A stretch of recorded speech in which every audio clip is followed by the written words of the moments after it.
Chapter 1. Have I ascended to the pinnacle of the universe, and only now does the system arrive? Within the vast expanse of the starry sea, a man clad in black, reminiscent of ancient garb, sat cross-legged in a void. An aura emanating from him was unmatched by any ordinary being, distorting the surrounding emptiness as his inner universe continuously absorbed the hidden powers of the laws nestled within the cosmos. As he began to comprehend the principles of the universe, he seemed to transcend existence itself, becoming an entity beyond the laws. Slowly, he opened his eyes, golden irises glimmering as they surveyed the formidable beings concealed in the void. Ah, a mere assembly of rats, lurking in the shadows. I wonder if you possess the courage to confront me? Xiao Ziling's voice was cold and dismissive. Yet he paid little heed to those hidden powers, returning to his meditative state. The forces of the myriad worlds fused within his inner universe, causing his essence to rise exponentially, revealing his previously concealed prowess without hesitation. Curse it, has this divine being truly taken that step forward? No. His aura feels hundreds of times stronger than before. Could it be that he has been hiding his strength all along? The onlookers, powerful entities on the verge of breakthrough, dared not approach Xiao Ziling. The cosmic will of this vast world could do nothing but sigh in resignation as it witnessed Xiao Ziling's far superior cultivation. In this vast cosmos, I alone shall reign supreme. Today, I shall transcend to the highest realm through the 3,000 great worlds. As Xiao Ziling's proclamation echoed throughout the 3,000 universes, all-powerful beings bore witness to the birth of the first supreme entity. Those who had hidden in the shadows realized they could no longer remain concealed and emerged before Xiao Ziling, kneeling reverently. We humbly greet the Lord of the Dao universe. Yet, those harboring enmity towards Xiao Ziling remained hidden, trembling in fear. Extinction. Xiao Ziling's gaze, as profound as the starry sky, fell upon those who had relentlessly pursued him. With but a single word, those who had once been his foes found their souls extinguished, their spirits scattered. After vanquishing his adversaries, Xiao Ziling turned and departed, entering a small world of his own creation. The powerful beings present, witnessing his sudden disappearance, were drenched in sweat. For the taste of death was a sensation they had never before encountered. They exchanged glances, then all retreated into the void, their hearts gripped by trepidation as they reflected on their past interactions with Xiao Ziling. How terrifying! Without lifting a finger, he effortlessly annihilated those formidable beings with a mere word. The Jade God, drenched in sweat, lamented, "This Dao universe is truly formidable. Run. I must find a small world to hide in and never emerge again. What will become of your grand spheres? Shall I assist in their care? Get away. They are offered to the Dao universe, not for your keeping. Time has truly flown by, hasn't it?" Xiao Ziling strolled along the stone path of the miniature world he had crafted. He was the architect of this realm, and the transformations within it were but a mere thought away.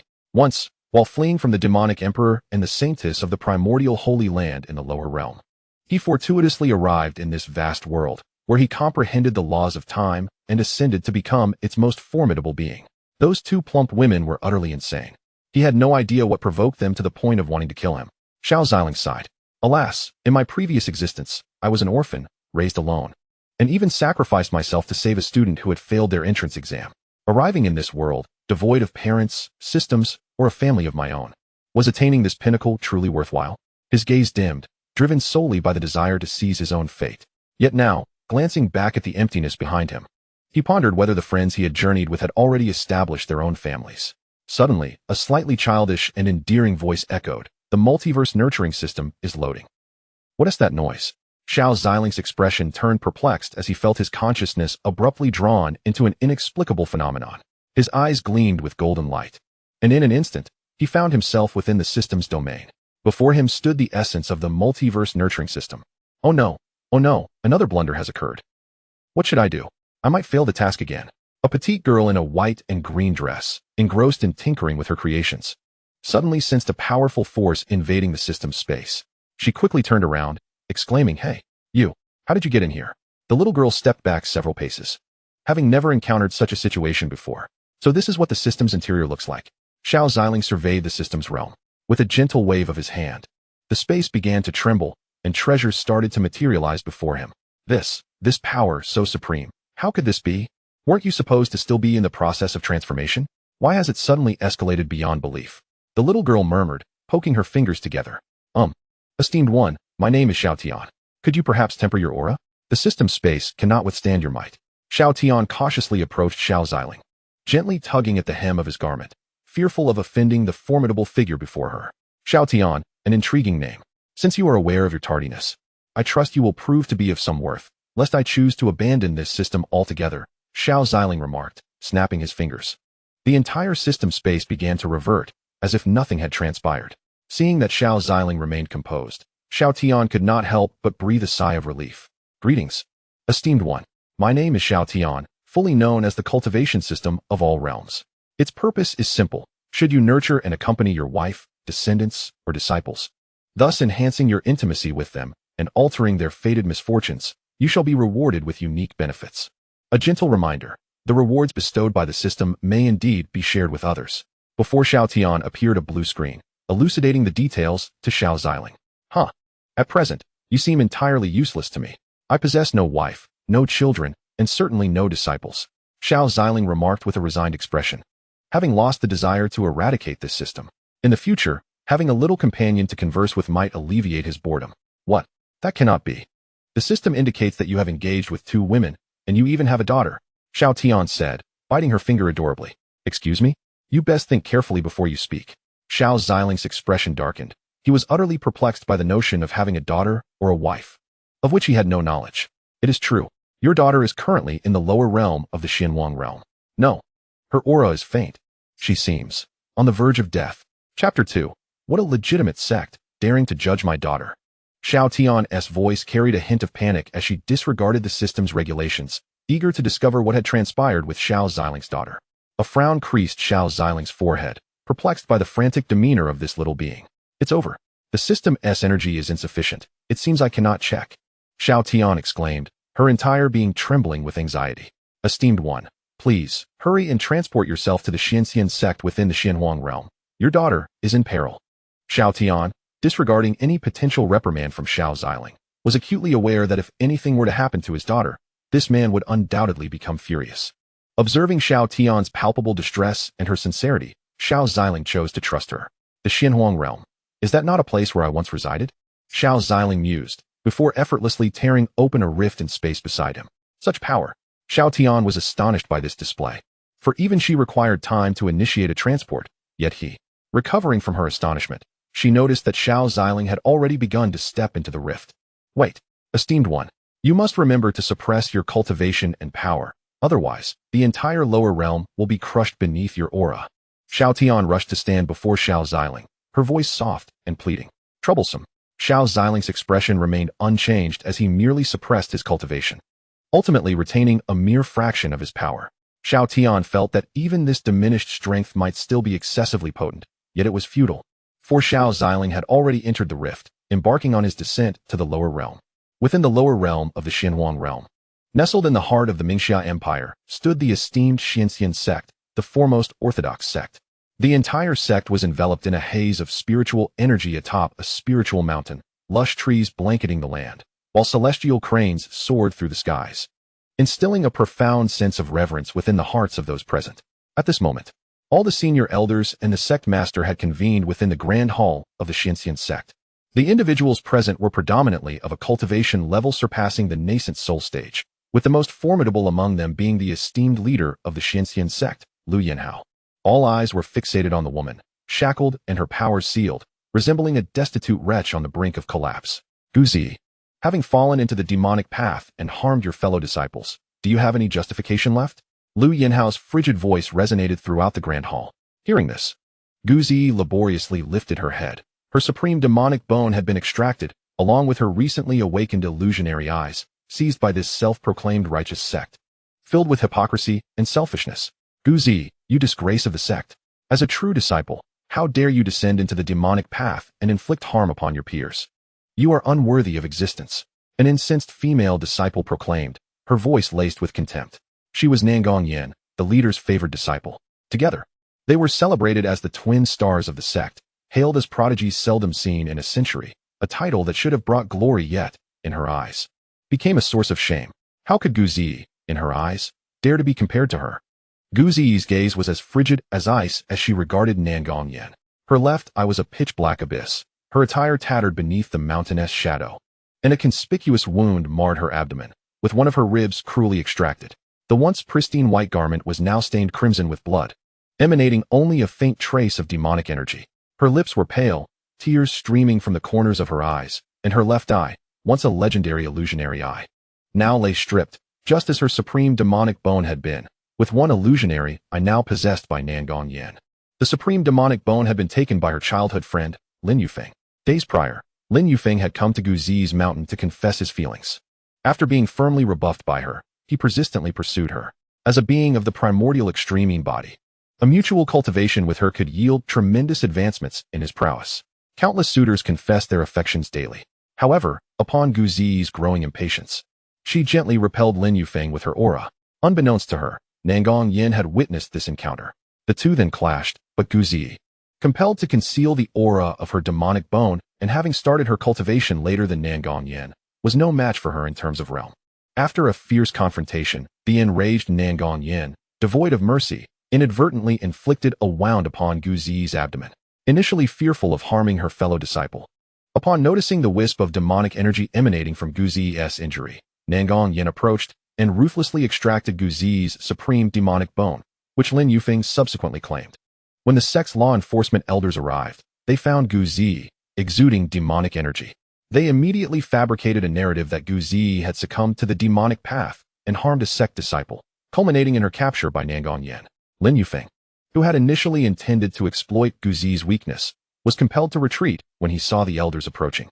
Upon learning of the events, the sect leader and the assembled elders, without hesitation, extracted Guzi's illusionary eyes for Nangong Yin to absorb.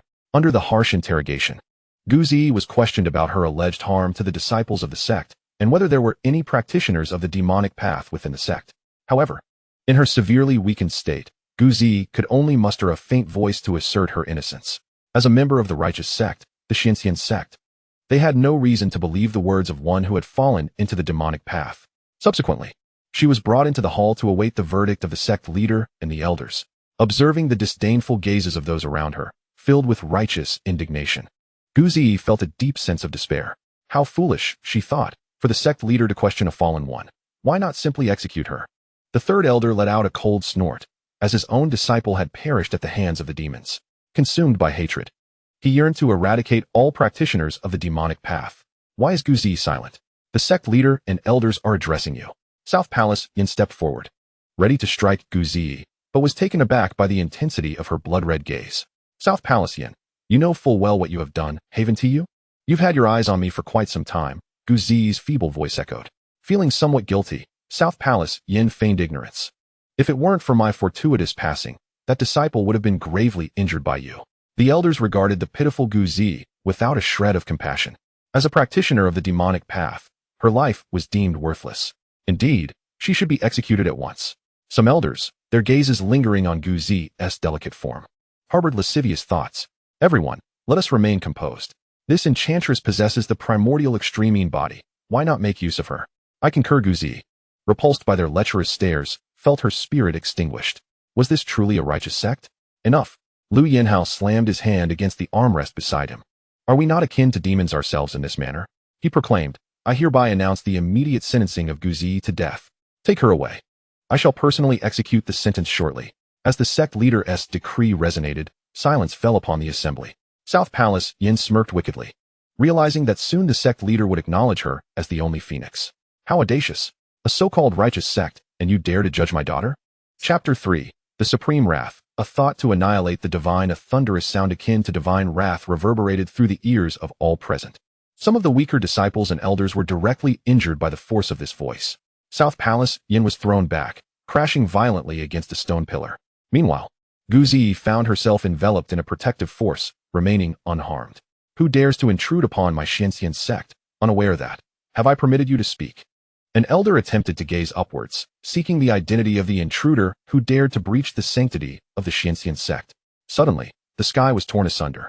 A tall, handsome young man emerged, each step causing the very space beneath him to tremble. With a resounding cadence, an energy field swept across the Xianxian sect. Impossible. Lu Yinhao endeavored to withstand the terrifying pressure, yet the immense force shattered his meridians, pinning him to the ground. A mere cultivator of the transformation realm, he was unworthy even to cast a glance at me. Be extinguished. Xiao Ziling emerged from the void, his figure suspended in midair, with but a single utterance. The elder of the transformation realm, who had just questioned him, suddenly felt his heart seize. The world spun around him, and in the next moment, he was reduced to dust, his soul scattered. Elder Lu, how could this be? What sorcery has he performed? The Grand Elder is indeed a formidable force in the transformation realm. He appeared to do nothing, yet the Grand Elder. The onlookers were awestruck by Xiao Ziling's prowess. Nangong Yan, who had turned crimson from the earlier strike, sought the help of the sect leader, only to be immobilized by an overwhelming pressure moments later. She then witnessed Elder Lu disintegrate before her eyes, devoid of any trace of life. Terror washed over her, amplified by the chilling force surrounding her, as the ground beneath her became instantly damp with fear. Xiao Ziling's countenance was cold and grim. Initially, he did not believe he could have a daughter in this realm. If he truly had offspring, how could he remain unaware? Yet upon arriving in this world, an unprecedented sense of familiarity enveloped him. He felt elated to discover that someone here bore his bloodline.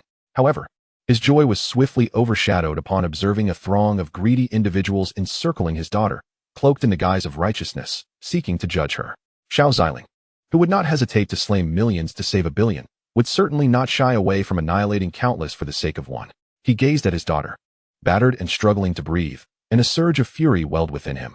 His oppressive aura intensified, forcing those who had already knelt before him to sink deeper into the earth. This is the master. Xiao Zi's eyes had been gouged out, and her ribs. Xiao Tian's face was etched with worry, as the system lacked any energy, rendering him unable to assist Xiao Zi. It was over. Surely the master would obliterate her. And was this the end of my journey with the system? Xiao Tian's emotions mirrored a tempestuous sky, fearful, anxious, and sorrowful. Xiao Ziling reached out to touch Guzi's wrist. He could sense that this was indeed his own flesh and blood. Guzi, gazing at the ethereal figure before her, showed no inclination to retreat. She felt an unmistakable warmth emanating from Xiao Ziling, a sensation she had only experienced with her mother. Had he just referred to her as his daughter? Could he truly be her father? Guzi pondered inwardly. Little girl, what is your name? Xiao Ziling gently caressed the back of Guzi's hand, channeling a flow of energy into her body, allowing her to gain respite from her near-fatal state. I am called Guzi. Guzi's injuries have significantly improved. However, she has lost her left eye and a rib. Yet, she still acutely perceives the excruciating pain coursing through her body. Guzi, rest for a moment, my dear. I shall have a word with them. Xiao Ziling gently addressed her. Guzi's eyes reflected disbelief. This remarkably handsome young man was indeed her father. Xianxian sect.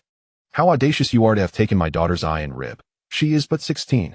Xiao Ziling stepped forward, arriving before Lu Yanhao in the blink of an eye, placing his foot upon the latter's head. It seems you possess the highest cultivation here. Now, enlighten me on what transpired. His voice, cold as ice, pierced Lu Yanhao's ears. The man felt as though confronted not by a mortal, but by a demon. Senior, it appears we are unacquainted. I am the sect master of Xianxian. I implore you to temper your oppressive aura. Lu Yanhao struggled to articulate each word a labor.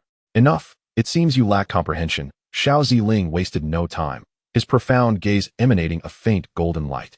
In an instant, Lu Yanhao's entire life, its sights and sensations, lay bare before Xiao Ziling. How audacious to have dared to pluck out my daughter's eye for a trifling wretch, he declared, casting a glance at Nangong Yan, who was firmly pinned to the ground by his overwhelming pressure, unable to move. The soulless Lu Yanhao had succumbed to unconsciousness. A surge of formidable psychic energy lifted Nangong Yan into the air. Where is it? Xiao Ziling's voice turned frigid. Senior, spare my life. My family is the Nangong clan. My father is a celestial being of great power. If you take my life, he will not let you go. Fear flooded Nangong Yan's eyes as she sensed the palpable intent to kill emanating from Xiao Ziling, hastily invoking her lineage. How utterly deaf to reason. Xiao Ziling observed Nangong Yan, who could not even control her own body, and proceeded to probe her soul. Images of her previous treachery against his daughter surfaced, sabotaging resources, tarnishing reputations, extracting bones, and seizing the illusory eye. What a vile woman. Anger ignited within Xiao Ziling as he witnessed Nangong Yan absorbing his daughter's illusory eye, subsequently reducing the once powerful gaze to ashes. Ugh, Nangong Yan, already in a state of terror, became utterly disoriented as Xiao Ziling forcibly searched her soul, rendering her a mere fool. Xiao Ziling frowned, then directly extracted the eye that had absorbed the illusory eye from Nangong Yan. The woman, deprived of her sight, clutched her eye sockets, writhing on the ground. Xiao Ziling, expressionless, cast a final glance at her before turning to Lu Yanhao. At that moment, as he pivoted, Nangong Yan's body erupted, disintegrating into a puddle of flesh. Her soul was drawn into his private realm.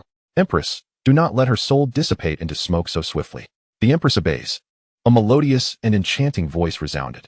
Within the miniature realm of Xiao Ziling, a blood-red beast adorned with golden markings slowly awakened, gradually making its way towards Nangong Yan, leading her into a realm far more terrifying than hell itself, where they would engage in leisurely torment. Chapter 4. The Fury of the Ninth Elder. Merely a waste of my time. Xiao Ziling was reluctant to squander more moments with Nangong Yan. A mere insect, it is best left to the Empress. A mere Xianxian sect. What audacity do you possess to mistreat my daughter? Xiao Ziling's eyes transformed from gold to blood red. The few elders of the transformation stage who had harbored sinister thoughts towards Guzi were abruptly transported before him. Who is he? One elder murmured, bewildered. He attempted to break free from Xiao Ziling's grasp, but felt no awareness of being controlled. Instead, he understood that he was meant to be here. To repent before the divine. You were quite merry just now, weren't you? Did you not wish to defile my daughter? I grant you the opportunity. If you slay your own kin, I shall spare you. As Xiao Ziling's words fell, he gently snapped his fingers. In an instant, the families of the two transformation stage elders appeared beside them, kneeling heavily. A man and a woman quickly separated from one another. Although they attempted to conceal certain areas, they could not escape the gaze of the onlookers. Where's this? How did I suddenly arrive here? What is this place? They were the families of the weaker of the two transformation stage elders. They should have been in their own chambers. Suddenly confronted by so many eyes, they flushed with embarrassment, yearning to flee. Yet, they found themselves restrained by an unseen force, unable to move. Is that not the son and wife of the ninth elder? I am astounded. The ninth elder's household is in such disarray. Each person here is formidable. What nonsense. What are you two wretches doing? The ninth elder, his face flushed with rage, berated the two. Having seen their simultaneous appearance, he had already discerned the situation. And now the jeering of those around him only deepened his humiliation. Father, wait. Let me explain, it is not as it seems. The ninth elder's son, Shinfeng, was at a loss, stumbling over his words. There was no way to explain this. Could he claim he was dreaming, sleepwalking, and accidentally ended up here? Where's this? How did we suddenly appear here? The ninth elder's wife was in a state of panic. Were they not at home? How had they suddenly arrived in this place? You too. The ninth elder's wrath surged, and he spat a mouthful of blood. Fueled by rage and the oppressive force of Xiao Ziling, he found himself in a dire state. At this moment, he was on the verge of losing his balance, almost collapsing to the ground. Alas, the ninth elder's plight was indeed dire. His own progeny exhibited such poor character. His lack of virtue had adversely influenced his descendants. Indeed, it was a rather tragic situation. However, the Taoist had mentioned that if the ninth elder were to eliminate them, he would spare the elder's life. One wonders how the ninth elder would react. Perhaps he secretly relished being labeled as such? The crowd buzzed with speculation, oblivious to the fact that their lives hung precariously in Xiao Ziling's hands. Xiao Ziling cast a chilling glance their way, unleashing an even more terrifying pressure upon them. Those who had been whispering fell into an eerie silence. It appeared that familial ties were quite harmonious, he mused coldly, fully aware of the ninth elder's son's intentions. Otherwise, why would he have gathered them for a heart-to-heart? You have 10 seconds to make your choice, Xiao Ziling declared, loosening the binds that restrained the ninth elder. His expression impassive as though the matter bore no significance to him. The ninth elder's eyes reddened, his entire being trembling with rage. Yet, how could he bring himself to slay his own wife and child? Senior, I did not intend to slander Miss Gu. 10, 9, 8. Could you grant me a chance? I possess information that could be advantageous to you. 5, 4, 3.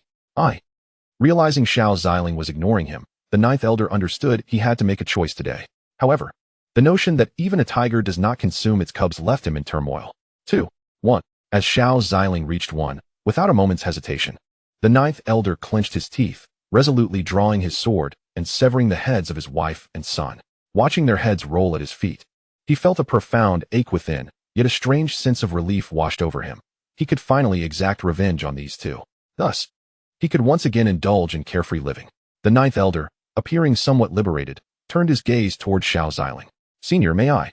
He clutched his heart, suddenly feeling breathless, his vision blurring, his entire being dissolving into dust, his soul scattering. His eyes, filled with unyielding despair, remained fixed on Xiao Ziling. My apologies. You were a moment too late. My countdown has concluded, Xiao Ziling replied, his expression unchanging as he shifted his attention to another elder. Do not waste my time. It is your turn. The other elder looked towards his own 2 wives and child. He too found himself unable to act. Yet the thought of wasting time like the ninth elder and possibly incurring the displeasure of the formidable figure before him loomed ominously. This Taoist was indeed ruthless. The ninth elder had already slain his wife and child, yet he was still met with death himself. The onlookers regarded Xiao Ziling as a devil incarnate. Little did they know, had Xiao Ziling not arrived, in the eyes of Guzi, they were more terrifying than demons. The remaining elder cast a glance at the expressionless Xiao Ziling, and a decision formed in his heart. This senior, in truth, was merely a pawn of the sect master. And even if we had not brought it up, he would have acted immorally towards Miss Gu. Without hesitation, he knelt down and revealed the transgressions of his sect master. Having frequently witnessed such actions by the sect master, he brought it up hoping to gain some advantage, but unexpectedly, it resulted in a fatal calamity. Xiao Ziling's face was icy. He had discerned the truth while probing Lu Yinhao's soul. However, the fellow before him was also no paragon of virtue, coercing female disciples and suppressing ordinary disciples. Xiao Ziling was no benevolent figure. He showed no mercy to his enemies. With a snap of his fingers, the elder and his family suddenly found it difficult to breathe, their souls beginning to unravel, their physical forms gradually disintegrating. From that moment forth, there would be no trace of their existence in this world. Did you think I was unaware? Merely wasting my time here, Xiao Ziling said coldly, and then began searching for the one who had taken Zi's demon bone. He already had a means to deal with Zi's eyes. But the individual who possessed the supreme demon bone was not present. Chapter 5. Reclaiming the supreme demon bone, the cursed waste? The one who had taken my daughter's supreme demon bone was a man named Lin Yufeng. Let me see what abilities you possess that allow you to bully my daughter. Xiao Ziling's pupils shifted to a pale gold, and from his very being, a Dharma manifestation emerged, radiating a force that left no escape for any spirit or demon in its path. What kind of being is he? Could he be the legendary sage? Lu Yinhao's pupils constricted, and his hair stood on end. It was over. It was all over. What kind of existence have we provoked? The Xianxian sect is likely facing annihilation. Meanwhile, Lin Yufeng, situated on Sword Cloud Peak, remained oblivious to the upheaval outside, engrossed in absorbing the supreme demon bone. This was not originally his bone, and given that it was a demon bone, an ordinary person could not assimilate it. Ha. I opened my eyes to daylight and closed them to darkness. If I am not the protagonist, who is? Lin Yufeng reveled in the unprecedented power emanating from the supreme demon bone, filling him with hope despite his previously abysmal cultivation talent. With Nangong Yan's assistance, he thought that once he absorbed the primordial extremine body, he might even gain the support of her family. Guzi, you think you can maintain your pretentiousness? I hope when you find yourself beneath me, you still struggle like this. Ha. Just as Lin Yufeng was about to continue absorbing the supreme demon bone, a beam of golden light swept through the area. Found it, the supreme demon bone. And you, Lin Yufeng. Xiao Ziling opened his eyes and extended his hand into the void. On Sword Cloud Peak, a colossal hand crushed the mountain into fragments. As Lin Yufeng continued to absorb the supreme demon bone, he was suddenly seized by a terrifying giant hand and whisked away from Sword Cloud Peak. Great One, perhaps you should gather your strength once more. This power is truly overwhelming. I can sense that the will of this miniature world has already taken notice. However, it seems to harbor some trepidation regarding your might and has yet to reveal itself. Xiao Tian gently prodded with her finger, softly caressing the back of Guzi, using the scant remnants of her energy to mend his wounds. A hint of sorrow crossed her features, for it was because of her that Guzi had sustained such grievous injuries. If only I had arrived sooner, Guzi would not be in this state. Xiao Tian lamented, her demeanor somewhat despondent. Meanwhile, Guzi's eyes were filled with wonder as he beheld his father, a figure he had never encountered before. Is this truly the protection of a father? He whispered, retrieving the jade pendant his mother had given him, tracing its crystalline surface. Yes, Guzi. He is indeed your father, Xiao Tian exclaimed with excitement. Though her energy was limited and, coupled with various constraints, Guzi could not perceive her presence. At last, I have found you. Xiao Ziling drew Lin Yufeng before him, and with merely a thought, Lin Yufeng's pupils turned white, his very essence appearing to vacate his being. Xiao Ziling furrowed his brow, casting a glance into Lin Yufeng's past. What transpired to lead to such a miserable state? His expression darkened. Lin Yufeng's plight was indeed dismal.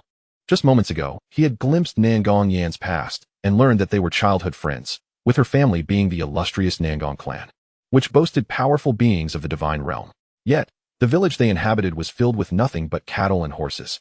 To his astonishment, Lin Yufeng was an utter failure in cultivation, relying solely on his words to navigate life. Regrettably, those words seemed to hold little sway over men, who were inclined to violence at the sight of him. Despite being a failure, he was surrounded by women. It appears my Guzi has a discerning eye. Recognizing the good from the foolish, Xiao Ziling mused. How audacious of you to think you could associate with such things. His gaze turned frigid as he regarded Lin Yufeng, having encountered many with corrupt thoughts and despicable actions. Yet, this weakling, who displayed no ambition and merely daydreamed, was one he felt would soil his hands should he take his life. Ah, it seems your only support is a childhood friendship and the power behind it, as well as a core disciple of a sacred land. Alas, in my eyes, these are no more than insects. Xiao Ziling shook his head in disdain, dismissing such trifles. You spend your days lost in fantasies, and even if given an opportunity, you would prove utterly inept. After a prolonged moment, Lin Yufeng finally regained his senses. Abruptly subjected to soul-searching amidst his already fragile cultivation, and with the interruption of his absorption of the supreme demon bone, he coughed up a mouthful of blood, sustaining damage to his meridians. How infuriating! Which scoundrel dares to interrupt my cultivation? Do they not realize the close relationship I share with Sister Nangong? I swear I shall. Lin Yufeng has returned, but his spirit has yet to catch up. Suddenly, as he unleashed a torrent of curses upon Xiao Ziling, he astonished those around him. You are no brother. Who might you be? Donning the robes of our sect. Are you unaware that just moments ago, several cultivators at the transformation realm were toyed with by this formidable being before you, including your esteemed sister, who has now turned to ash? The sect master, Lu Yanhao, was also taken aback. When did their sect come to possess such an extraordinary individual? It soon became evident to the crowd that a fragment of supreme demonic bone, capable of bestowing unrivaled power, stood beside Lin Yufeng. Furthermore, Lin Yufeng exuded the aura of this supreme demonic bone, clearly having possessed it for some time, and even attempted to absorb its essence. Observant individuals quickly realized that the aura of this demonic bone bore a striking resemblance to the demonic energy emanating from Guzi. Could it be? The crowd began to speculate that this demonic bone belonged to Guzi, and that Nangong Yin, in collusion with this disciple, had excavated another's bone and absorbed it for themselves. In an instant, aversion toward Lin Yufeng blossomed among the onlookers. Lu Yanhao's face flushed, for while he proclaimed his sect as the righteous path, he himself harbored desires for the disciples beneath him, and within the sect, some sought the path of demonic cultivation, even going so far as to excavate another's rib. How could one be so oblivious to the situation? Xiao Ziling, witnessing Lin Yufeng's frantic barking, delivered a resounding slap to his face. Lin Yufeng did not react. He was instantly reduced to a mist of blood. Although the onlookers were startled, their previous experiences allowed them to remain more composed this time. Xiao Ziling, holding the supreme demonic bone, approached Guzi, who gazed at him vacantly, unsure of how to respond. Did she find her father somewhat ruthless? Xiao Ziling gently patted his daughter's head. Without a moment's hesitation, Guzi shook her head vigorously, exclaiming that they were all wicked individuals, deserving of their fate, and besides, Daddy was avenging Z. They had bullied her. The last two sentences were uttered in a hushed tone, but Xiao Ziling was no ordinary man. Hearing his daughter call him Daddy filled him with joy. Z. Step into Daddy's little world to absorb the demonic bone. I have some matters to attend to, and we shall converse at length later, all right? Xiao Ziling spoke with tender warmth, a stark contrast to the terrifying might he had just exhibited in annihilating the transformation realm cultivator, instead resembling a kind and gentle father. Chapter 6. The Desolation of the Abyss, the Annihilation of the Xianxian sect. Not a blade of grass remains. Guzi nodded softly, and was then enveloped into her father's little world. Upon entering this realm, she gazed around with wide-eyed curiosity. This little world was shaped by Xiao Ziling to reflect the majestic mountains, vast grasslands, and expansive seas of the Blue Star. Towering peaks and gentle streams surrounded an endless expanse of prairie. Guzi took a deep breath, the magnificent and purifying spiritual energy flowing into her body. In an instant, she found herself enchanted by this place, a hidden world filled with the melodies of birds and the fragrance of flowers. Upon noticing Guzi's departure, Xiao Ziling turned his gaze toward the gathered crowd. Now, let us settle the accounts, he proclaimed. The disciples of the Xianxian sect all began to levitate, their faces contorted in agony as they struggled in vain. Senior, this matter has nothing to do with me. Indeed, we were unaware that she was your daughter. The elders began to express their regret. Senior, we were wrong. We hope you will spare our Xianxian sect this time. Lu Yanhao's face flushed crimson, feeling as if he could no longer breathe, his entire body losing sensation. Do not jest with me. Had I not appeared here, I shudder to think of the calamities my daughter might have endured. Xiao Ziling began to reveal his murderous intent without reservation. The blood-red aura of slaughter enveloped the scene, immersing everyone present in a nightmarish landscape of corpses and blood. Moreover, you all claim to be orthodox sects, yet engage in heinous deeds, harming innocent civilians. Now, it is not that you recognize your errors, but rather that you have come to fear the consequences. Xiao Ziling gently raised his hand, conjuring a sphere of darkness resembling a black hole. In your next life, learn how to be a decent person, destruction and return to nothingness. The black sphere emitted an overwhelming gravitational force, continuously drawing everything around it into its depths, devouring it into oblivion. What is this? Who are you? Lu Yinhao began to feel a surge of terror. The man before him transcended his understanding. Could he be a legendary sage? No. He had witnessed the might of sages before, and this man surpassed them by far. It is over, all is lost. We have provoked a being beyond a sage. The Xianxian sect is truly doomed. Lu Yinhao's complexion drained of color, his body feeling as though it had been hollowed out. Faced with the black hole's pull, he offered no resistance. The entire hall of the Xianxian sect began to crumble under the black hole's power. The cultivators at the divine transformation realm could not withstand it, and were all drawn into the abyss. Cries of anguish echoed throughout. Xiao Ziling remained unfazed, allowing the elders and disciples of the Xianxian sect to perish beneath the black hole. Annihilate. As the black hole expanded to a certain extent, Xiao Ziling uttered a single word. The black hole crashed into the Xianxian sect and exploded, unleashing a force capable of world annihilation. With a gentle wave of his hand, Xiao Ziling sought to ensure that the power of destruction and return to nothingness did not obliterate the essence of this small world. Yet, this terrifying force still caused Xiaotian to leap in alarm. It's over. Master, you've overexerted your power. This small world is on the brink of annihilation. Quick, pull back a bit. Xiaotian jumped around, his eyes wide with concern as he gazed at the black hole, which could devour the entire Xianxian sect. The power of the black hole emanated from the central point. Mastering that point would grant one the true understanding of destruction and return to nothingness. Xiao Ziling spoke softly, then waved his hand to dissipate the force. However, the entire Xianxian sect lay in ruins, a once mighty sect reduced to nothingness in an instant. Centuries of heritage were obliterated in a heartbeat. Wow, truly impressive. You are remarkable. Xiao Tian exclaimed joyfully, dancing with delight. Following such a formidable figure would surely ease her burdens in the future. Xiao Ziling produced the illusory he had just extracted from Nangong Yin and, using it as a medium, initiated a reversal of time. He watched as his primordial spirit wandered through the river of time, aided by the illusory eye. Locating Gu Zi's original left eye, he then exchanged Nangong Yan's eye, which had been burned, with Gu Zi's intact one. Thus, while Nangong Yan had sacrificed her own eye, Gu Zi's remained safe and sound. The heavenly Dao of the Xianhuang realm cast a glance in Xiao Ziling's direction, sensing the use of special means that had distorted the fabric of time and space. However, nothing significant transpired, prompting the heavenly Dao to dismiss the matter. Xiao Ziling noticed a gaze directed towards him, albeit briefly, and devoid of hostility, so he paid it little mind. He had more pressing matters at hand, such as healing his precious daughter, whom he had never met.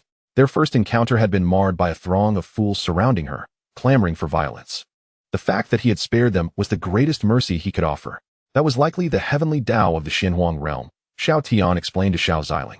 Sensing the power that had transcended the realm's limitations, she eradicates any existence that might threaten or alter the Xianhuang realm. Though she believed the heavenly Dao posed no real threat to her master, she felt compelled to clarify. I have encountered other heavenly Daos from different universes. They are indestructible and indeed formidable. Xiao Ziling recalled his past battles with those powerful entities, understanding that it was generally wise to avoid conflict with them, as they were anchored to the essence of the world. Yes, indeed, it is difficult to kill a heavenly Dao. We should. Xiao Tian initially intended to advise Xiao Ziling to adhere to the heavenly Dao's rules, but was taken aback when he smiled and remarked, "It's nothing. It's just a heavenly Dao. I've slain them before." Xiao Tian's face twitched. Didn't those experienced systems say that hosts were typically incompetent or destined for tragic fates? Why was her host so extraordinarily powerful? This realization filled her with a sense of inferiority, as it seemed that Xiao Ziling's existence was unaffected by her presence. By the way, Xiao Tian, Xiao Ziling said, turning to her. What is it, master? Xiao Tian replied, hesitantly approaching him, fearing that she might be dismissed. She felt utterly useless at that moment and worried that in a fit of anger, he might eliminate her. After all, her journey within the system had yet to truly begin. Indeed, Xiao Tian, my name is Xiao Ziling, and they refer to me as Dao Yu. I am grateful for your assistance in locating my daughter. This favor I owe you. Originally, Xiao Tian had intended to accept the punishment from Xiao Ziling. Yet the esteemed figure merely patted her on the head, leaving her with a debt of gratitude. She has returned to life. As long as the esteemed one does not hold any disdain for Xiao Tian, I shall continue to address you as my master. In truth, even without Xiao Tian, You could have found your daughter, remarked Xiao Tian with a smile.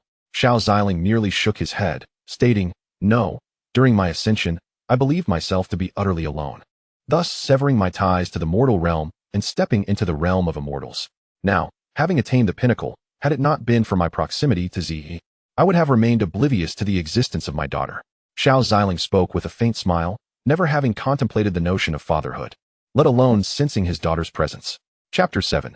The ancestor of the Xianxian sect, annihilating the evil soul. My master, what is your current level of strength? Xiao Tian inquired, perplexed, as her energy had yet to recover, rendering her unable to ascertain his power. She sensed that her master was formidable, yet the extent of his strength eluded her. The pinnacle. What? The pinnacle? Xiao Tian gasped, then promptly covered her mouth. Wow, I have aligned myself with such a powerful figure. Henceforth, I shall no longer endure a life of hardship. Tears of excitement streamed down her face. Observing the suddenly elated Xiao Tian, Xiao Ziling smiled faintly, realizing that his future would not be so dull. The mountain range behind the Xianxian sect, it seems to emanate a peculiar aura. Xiao Ziling's gaze sharpened, and in an instant, he teleported to the mountain range behind the Xianxian sect. Upon reaching the entrance, obstructed by debris, Xiao Ziling waved his hand gently, creating a path into the depths. My master, it feels quite eerie inside, Xiao Tian exclaimed, hastily retreating behind Xiao Ziling. Frowning, Xiao Ziling expressed his distaste for the unsettling aura that permeated the air. It was imbued with an air of the uncanny. Casually, he dispatched a beam of light within, and in the next moment, boom, a tremendous explosion erupted deep within the mountain, and a shadowy figure emerged forth. Who dares to disturb my cultivation? As the dust settled, Xiao Ziling finally discerned the figure before him. I seem to have encountered you before. I remember now, you are Chun Baishan, the ancestor of the Xianxian sect. Did you not perish? Xiao Ziling regarded Chun Baishan with curiosity, recalling that he had witnessed Chun Baishan during the soul-seeking of Lu Yanhao, when he was indeed deceased. Many had gathered for his funeral, including numerous powerful figures. How strange. Why can I not sense this individual's aura or cultivation? Murmured Chun Baishan, gazing at Xiao Ziling. His first instinct was to flee, lest he face death. Damn it, my divine skills are not yet perfected. I must depart swiftly, or I shall be pursued by both the demonic clan and the sect. Chun Baishan leaped into the air, intending to escape from this place. What are you doing? Are you running away without answering my question? Are you feeling guilty? Xiao Ziling chuckled lightly, as a powerful golden mental force descended from above. The immense pressure bore down upon Chun Baishan, forcing him from the sky. How? How is this possible? Is this fellow a monster? Chun Baishan struggled to maintain his stance, feeling as though his hands were about to fracture. It was as if all his spiritual energy had been bound, rendering him incapable of resistance. Esteemed one, we are strangers. There is no need to make things difficult for me. Chun Baishan managed to utter under the tremendous weight. You may not know me, but I am well aware of your presence. I find your aura quite distasteful. Come, let me see what manner of being you are. With a gentle sweep of his hand, Xiao Ziling directly expelled Chun Baishan's spirit. Immediately, his eyes transformed into a radiant golden hue, sweeping over Chun Baishan's spirit in an instant. Stop, please. The agonized cries echoed, and without the control of that spirit, Chun Baishan collapsed, instantly devoid of life. Interesting. A sinister practitioner who devours the souls and blood of others. No wonder he flees upon encountering others. Is it fear of being hunted? After all, the righteous and demonic paths merely oppose one another. However, such vile practitioners who disturb the natural order must be eradicated by all. It seems that after Chun Baishan's death, he was overtaken by this malevolent soul, Xiao Ziling remarked indifferently. He initially had no intention of intervening, but after probing the soul, he discovered this individual was a heinous practitioner, and most alarmingly, his next target was his own daughter. Consider yourself unfortunate to have crossed paths with me. You deserve to perish. Xiao Ziling exerted a slight force, his expression turning cold. The malevolent spirit suddenly felt its power waning, hastily clutching its head. The splitting headache rendered it utterly miserable. Could you possibly be a supreme being? Impossible. Why would a supreme being come to a mere Xianxian sect? Xiao Ziling, upon hearing this, replied nonchalantly, you are correct. A supreme indeed would not come here. Rest in peace. No. The spirit attempted to rush toward Xiao Ziling, but at the moment of contact, it was utterly obliterated. What a fool to think of attacking the master, utterly oblivious to its own demise. Xiao Tian pouted, glaring at the dissipating soul in anger. After extinguishing the spirit, Xiao Ziling turned his gaze toward Chun Baishan. You, an esteemed ancestor, devoted yourself to the sect, yet you failed to discipline your disciples. May your journey through the cycle of reincarnation be smooth. Master, he is somewhat pitiable. He sought only the development of the sect, yet his disciples were all wretched individuals. And in the end, he was usurped by another, Xiao Tian remarked with sympathy as he looked at Chen Baishan. Xiao Ziling closed his eyes, transforming Chen Baishan's body into white bones, scattering them around. The Xianxian sect bears its sins, but you are not to blame. It is time to check on my daughter.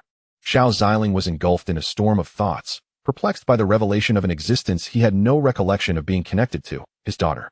Yet, Gu Zi undeniably bore his essence, her aura and visage strikingly reminiscent of his own, and the bloodline connection was irrefutable. Retreating into his inner sanctum, Xiao Ziling observed Gu Zi as she endeavored to absorb the supreme demon bone. Sweat glistened on her delicate, jade-like features, clearly indicating her injuries were quite severe, rendering her incapable of assimilating even what was rightfully hers. How could this be? According to the master's prowess, even after severing ties with the mortal realm, based on his innate roots and talents, little Z should not be in such a dire state. Xiao Tian pondered, scratching his head in confusion while gazing at Xiao Ziling. With a gentle smile, Xiao Ziling shook his head. I possess no extraordinary talents or roots. Z's abilities are commendable in her own right. It appears her mother was indeed formidable. For one so young, achieving the golden core stage under these circumstances is quite impressive. The hierarchy of cultivation in the lower realms encompasses body refinement, chi refinement, sea opening, golden core, nascent soul, spirit transformation, cave heaven, celestial, sage, supreme, and emperor stages. How can this be? Master, you are of the highest caliber. Were you truly weak before severing your ties with the mortal world? Xiao Tian exclaimed, astonished. Not merely weak. Without audacity, insight, and opportunity, I would have long been reduced to a mere skeleton, Xiao Ziling replied with a subtle smile. He had once been pursued mercilessly, fortuitously escaping the Xinhuang realm, only to enter a peculiar world where time seemed suspended, honing his skills until he emerged unparalleled. Master, I sense that little Z has rekindled some connection with you. Her affection for you has notably increased. I have regained some energy. Shall I utilize it to enhance her roots? Xiao Tian declared proudly, having recovered enough energy to be of service. No need. I have my own methods.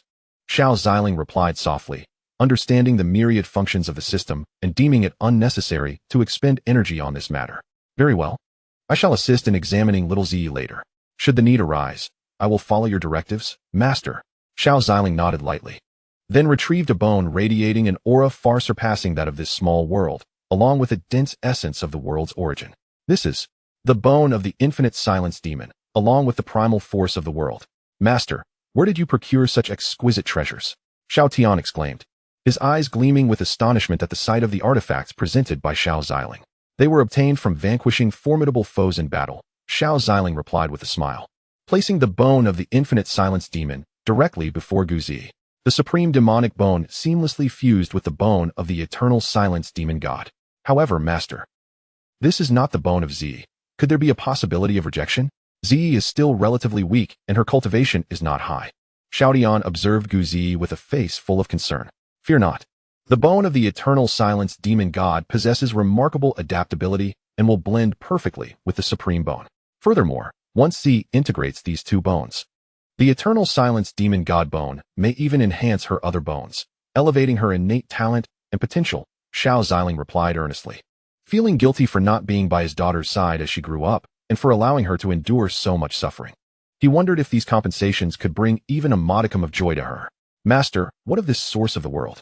You Haven T plundered the primordial power of the Xinhuang realm, have you? Xiao Tian inquired, eyeing the orb of world essence, fully aware of her master's capabilities. To extract the primordial essence of a world would be as effortless as sipping water for him. No, the Xinhuang realm is too feeble. If I were to draw from its world essence, it would soon come weeping to find me, Xiao Ziling replied, his eyes gently closing before flashing a smile. This essence is derived from the primordial forces of other vast universes. They have wronged me in the past, and one might say this is their form of restitution. In truth, he had obliterated others and extracted it himself. Gu Zi commenced the gradual fusion of the supreme demonic bone and the eternal silence demon god bone. As these two bones melded, they transformed into a completely new rib. The tension that had etched itself on Gu Zi's brow began to dissipate. The once bloodied abdomen gradually healed. She successfully merged the bone, and this divine fragment began to influence her other 205 bones, initiating their slow evolution towards divinity. The torn flesh began to mend, And remarkably, Guzi stood up, her physique having undergone a significant transformation, becoming more voluptuous, her skin as radiant as jade, evoking admiration. Wow, Z is incredible. Her cultivation has even ascended to the nascent soul stage. Xiao Tian exclaimed joyfully, clapping her hands. Indeed, quite impressive. She has unexpectedly condensed the nascent soul through this fusion, Xiao Ziling remarked with a gentle smile. Upon completing her integration, Guzi's first sight was of Xiao Ziling. She hurriedly approached him. May I call you father? Her phoenix-like eyes blinked nervously as she glanced at Xiao Ziling. Yes, I have always been your father, he replied, affectionately ruffling her hair with a warm smile. Guzi felt an unmistakable familiar aura emanating from Xiao Ziling. Yet it did not completely convince her of his identity as her father. However, during their encounter in the hall of the Shenxian sect, when she revealed the jade pendant gifted by her mother, the pendant, never before glowing, illuminated at that moment, she was filled with excitement.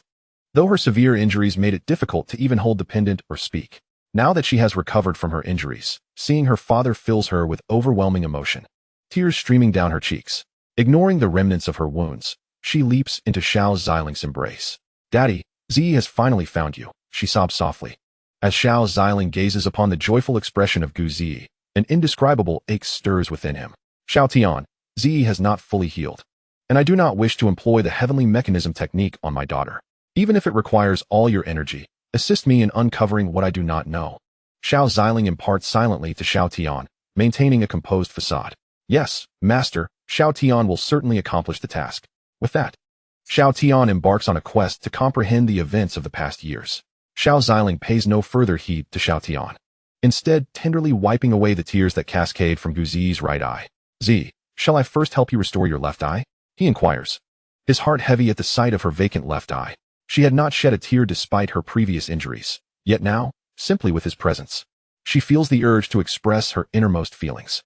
Daddy, if you cannot heal Z, then you might as well abandon her. Z misses you so much. Please do not leave. I promise to be obedient, she implores. Before others, Guzi is cold as ice, yet before her father, she unabashedly reveals the vulnerable demeanor of a little girl, evoking deep sympathy. Tenderly, Xiao Ziling retrieves a garment from the void and drapes it over Z. Do not worry, my dear, I will not go anywhere. I shall always remain by your side, he assures her. Guzi nods in response, then, with a smile, presents a jade pendant. Daddy, this is a gift from Mother. She said that when Z is close to you, this pendant will glow, emanating a special power, she whispers, extending the pendant towards Xiao Ziling. He accepts it with a sense of disbelief, as if falling into a reverie, but quickly regains his composure and secures the pendant. How is your mother? He inquires, his heart a tumult of emotions, feeling an unfamiliar sense of helplessness. Daddy, Mother, it hurts so much. Guzi, who had been about to continue her thoughts, suddenly experiences a piercing headache due to the loss of her left eye. She clutches her temples, her expression marked by anguish. Upon witnessing this, Xiao Ziling promptly extracts Guzi's left eye. Z, relax. I will help you restore your left eye now. It will be over soon. Just hold on, he urges. Guzi manages a faint smile, then sits cross-legged. Xiao Ziling begins the process of merging her left eye. Since the power of the illusory eye had been extracted and tainted, this time, he intends to merge the primordial energy of the world with her. By harnessing this primordial energy, he seeks to forge a new ocular technique, the innate celestial eye born from within. Primordial energy of the world. Merge. Xiao Ziling mutters to himself, reciting incantations under his breath. As Guzi's eyes regained their brilliance, the primordial force of the world gradually flowed into her gaze, emanating a formidable aura of destiny from within her. Chapter 9. Breakthrough to Transformation, Annihilation's Gaze. Exceptional talent. It appears that Z too has her own destined path. Xiao Ziling observed the abundant power of destiny radiating from Guzi. The primordial force not only transformed her eyes, but also bestowed upon her immense power of fate. With such a blessing, her future promised to be smooth sailing. How warm it feels.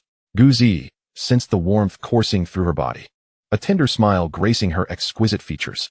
She wished to open her eyes and see what her father was doing. Xiao Ziling, perceiving her thoughts, gently encouraged her.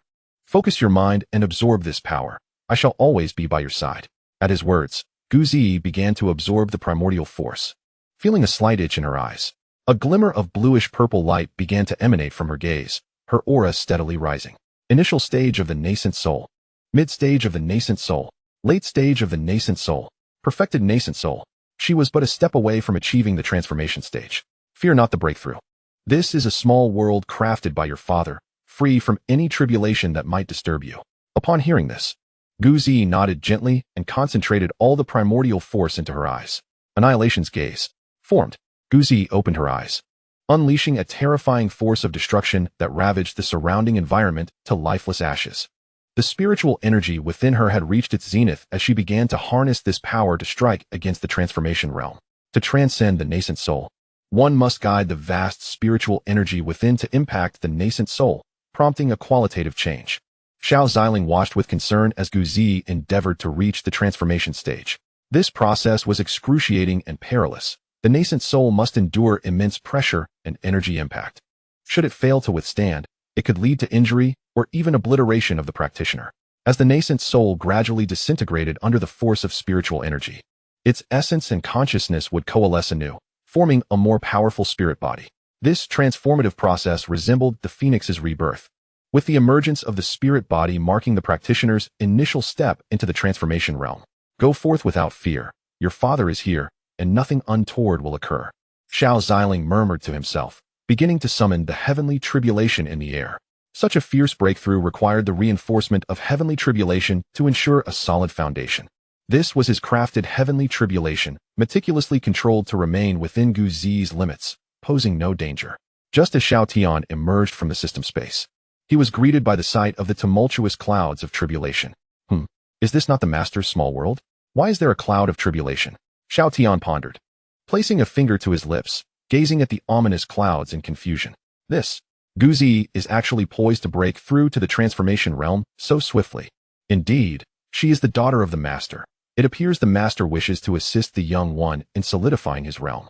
Xiao Tian comprehended this instantaneously. The two treasures bestowed upon the young one by the master are exceedingly formidable. These artifacts, not merely in this humble mystic wilderness realm, but even in the vast expanses of other cosmic worlds, would incite fierce competition among the mighty. It seems that the Annihilation Heavy Eye has been fully integrated, and his cultivation has already ascended to the initial stage of the transformation god realm. The time has come to confront the thunder tribulation. Xiao Ziling manipulated the thunder tribulation, and the aura within it began to spread relentlessly. Guzi gazed at the thunder tribulation in the sky, then cast a glance at her father, instantly grasping the situation. Xiao Ziling did not linger any longer, directing the first bolt of thunder to descend.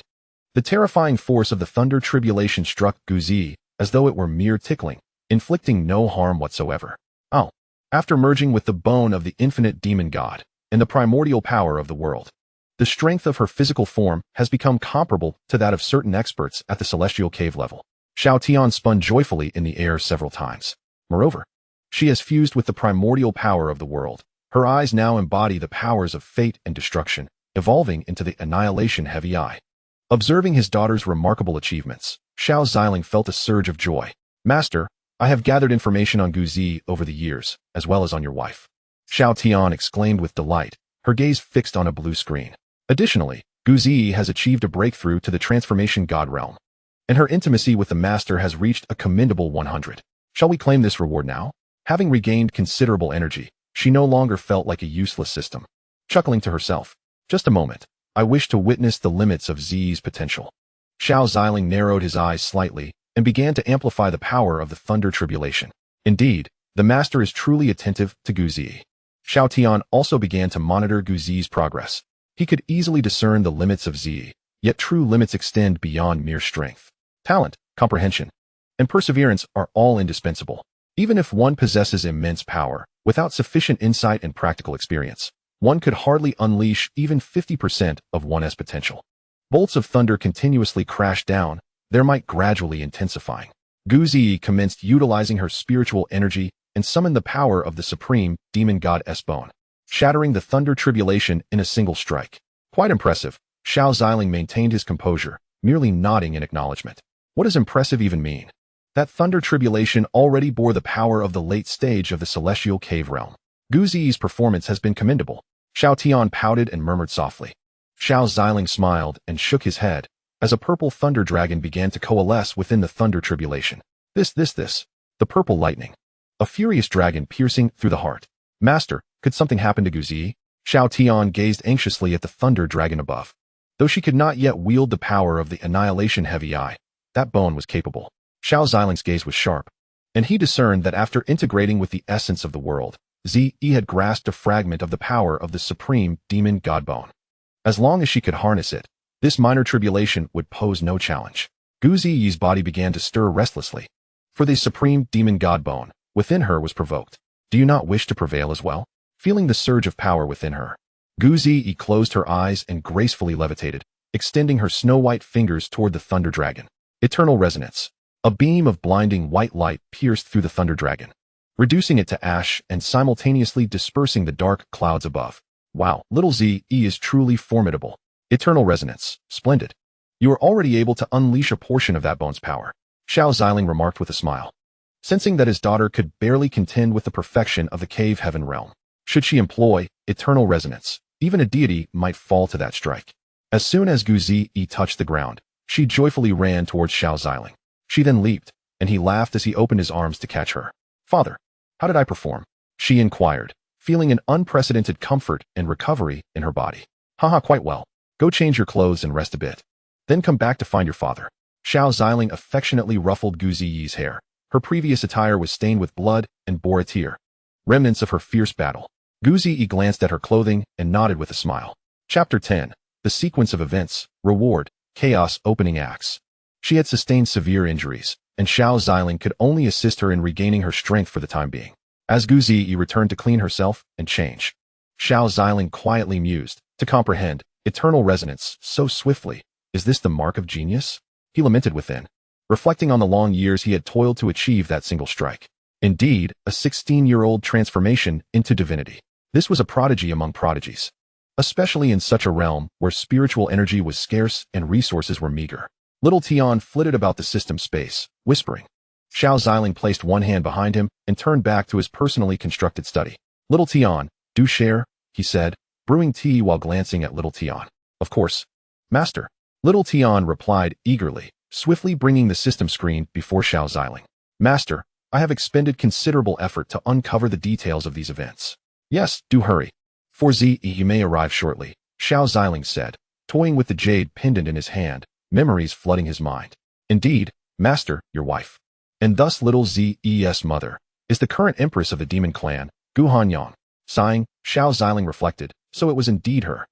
I truly harmed you in those years. His gaze dimmed as he softly whispered to himself. It is no wonder that they pursued me with such fervor. Yet when the moment of my demise arrived, they hesitated, allowing me to depart. Xiao Ziling's heart was a tempest of emotions. No, wait. There was another, as it seemed they both hunted me down together. Moreover, both possessed my jade pendant.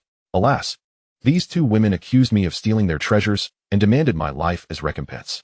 It turned out that I had indeed taken something precious from them in the ancient tomb. Xiao Ziling chuckled bitterly, shaking his head. He had bestowed a jade pendant upon each of them, which could lead them to him, granting them the fulfillment of one request without condition. However, once he severed his ties to the mortal realm, the pendants lost their power, though they might still emit light in proximity to him. Sensing his location became impossible. Nonetheless, they would know he still lived, for his severance from the earthly ties was unlike any other. As long as he did not perish in body or spirit, the pendants would remain intact. These were crafted from his life essence combined with natural ice-type imperial jade, possessing the additional benefit of nurturing one's spirit. Master, after you departed from the Xianwang realm, Gu Hanyang became pregnant with your child, Zi. She faced the hostility of other formidable beings from the demon clan. Left with no choice, she fled the demon tribe, seeking you at your previous sect, but unfortunately, the pendant could not guide her to you, Xiao Tian murmured. Eventually, she chose to give birth to Zi and raised him, until one day, the demon clan strongmen pursued her. Understanding that continuing to hide would endanger Zi, she sent him with the jade pendant to find your other wife, Ruan Mingxi. Xiao Tian explained, drawing from the information acquired through the system. It is all my fault. I have let them down, Xiao Ziling lamented inwardly, realizing he had promised them support, yet failed to assist them in their hour of need. Xiao Tian, please continue, he urged. Taking a sip of tea, he sought to regain his composure. Yes, Zi, following Gu Hanyang's guidance, arrived at the Yaowang sacred land and found Ruan Mingxi. At that time, Ruan Mingxi had already become the mistress of the sacred land. Upon learning the full circumstances, she took Zi under her wing. Xiao Ziling was taken aback. He recalled that Ruan Mingxi and Gu Hanyang did not share a good rapport. Why would this be? How did Zi end up at the Shenxian sect? He inquired calmly. This is the crux of the matter. Gu Hanyang returned to the demon tribe and fought her way back to reclaim her position as empress. Along the way, she visited the Yaoguang sacred land to see Zi. However, when she intended to bring her daughter back, several powerful beings from other races launched an assault on the Xianwang realm. All sects were compelled to send their strongest warriors to assist. And having recently regained her title as empress, Gu Hanyang found herself without trustworthy allies. Thus she had to venture to the borders herself. Meanwhile, the Yaoguang sacred land, where Ruan Mengshi resided, was suddenly besieged by the Blood Slaughter sect, leading to an imminent battle that would result in significant losses for the sacred land, as many of its strongmen had already gone to the borders. Ruan Mengshi single-handedly vanquished several supreme peak powerhouses of the Blood Fiend sect. However, the sect's forces were numerous, and it was during this tumultuous time that I, with Ruan Mengshi's assistance, managed to escape from the Yaoguang Holy Land. Xiao Tian meticulously explained while directing the screen towards Xiao Ziling. The Blood Fiend sect, the alien race. A chilling glimmer appeared in Xiao Ziling's eyes. Through the system, he learned that Ruan Mengshi and the Yaoguang Holy Land successfully repelled the Blood Fiend sect, yet Ruan Mengshi sustained considerable injuries. Gu Hanan was still at the border, but the system indicated that the battle had concluded. Gu Hanan should be preparing to return. As it stands, Ruan Mengshi and Gu Hanan seem to be safe for now. Xiao Ziling was uncertain about how to approach the two, pondering whether a lifetime would suffice. Master, I suggest you visit Ruan Mengshi at the Yaoguang Holy Land. The Blood Fiend sect has been restless of late, Xiao Tian remarked thoughtfully. Yes, I understand, Xiao Ziling nodded, taking another sip of tea. Master, this is the reward for cultivating Zi and achieving a 100 intimacy level. Congratulations on completing the task and reaching a 100 intimacy with your daughter, earning the supreme treasure, the Chaos Opening Axe, a Chaos Supreme artifact. The system detected that Gu Zi had broken through to the transformation spirit realm, granting one insight fruit of the Great Dao. Master, how do you find these rewards? Xiao Tian is quite sincere, she said, her large, adorable eyes blinking, revealing her rosy dimples. The Chaos Opening Axe. I recall this is among the top treasures within the system space. Xiao Ziling mused, stroking his chin. This weapon would indeed be of use to him. Weapons are categorized as mortal tools, spirit tools, law tools, profound tools, sacred tools, holy weapons, supreme tools, imperial weapons, immortal tools, divine tools, super divine tools, and chaos tools. His highest grade weapon was merely a super divine tool. The system was proving itself quite commendable. Indeed, this fruit can be consumed by Zi. Xiao Ziling nodded gently, having nearly comprehended the laws of the Great Dao, rendering the fruit nearly ineffective for him. There are too few items that can be utilized by the master. This weapon nearly exhausted Xiao Tian's resources. Master must hasten to complete the tasks.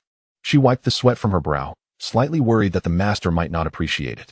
With the master's strength, even direct acquisition posed no problem. Xiao Ziling nodded, stowing the Chaos Opening Axe away. Daddy. Shortly thereafter, Gu Zi fluttered in like a delicate butterfly, having changed into new attire.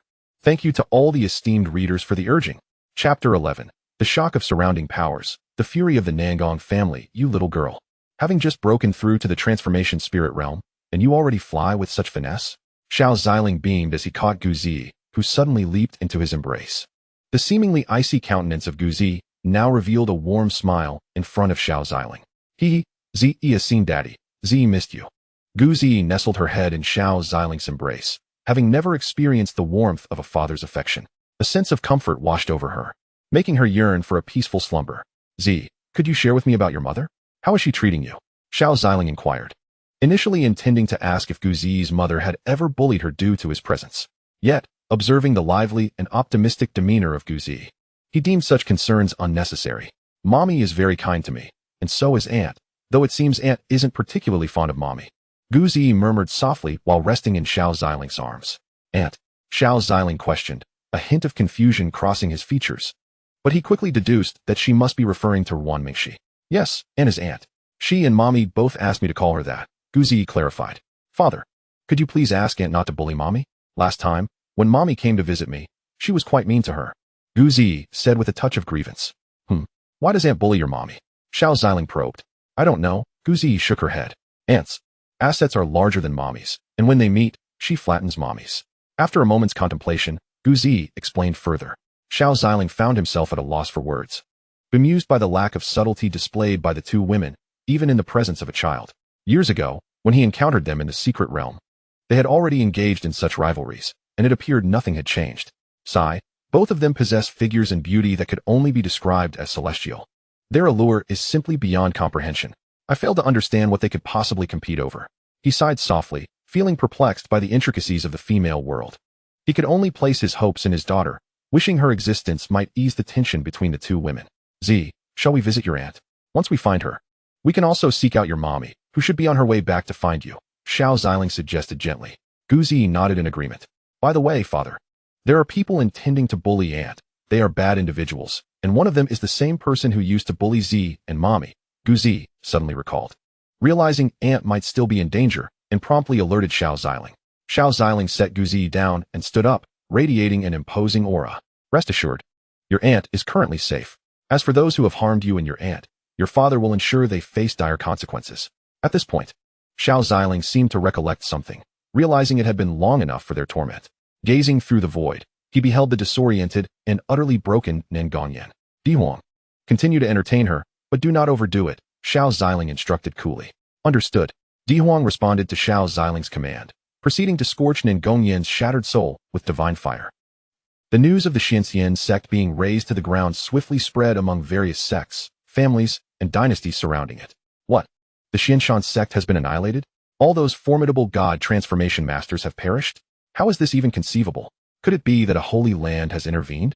Within the Mingyuan dynasty, Emperor Mingyuan listened in disbelief to the reports from those around him. It is important to note that the Xianshan sect was one of their affiliated powers, and indeed the largest among them.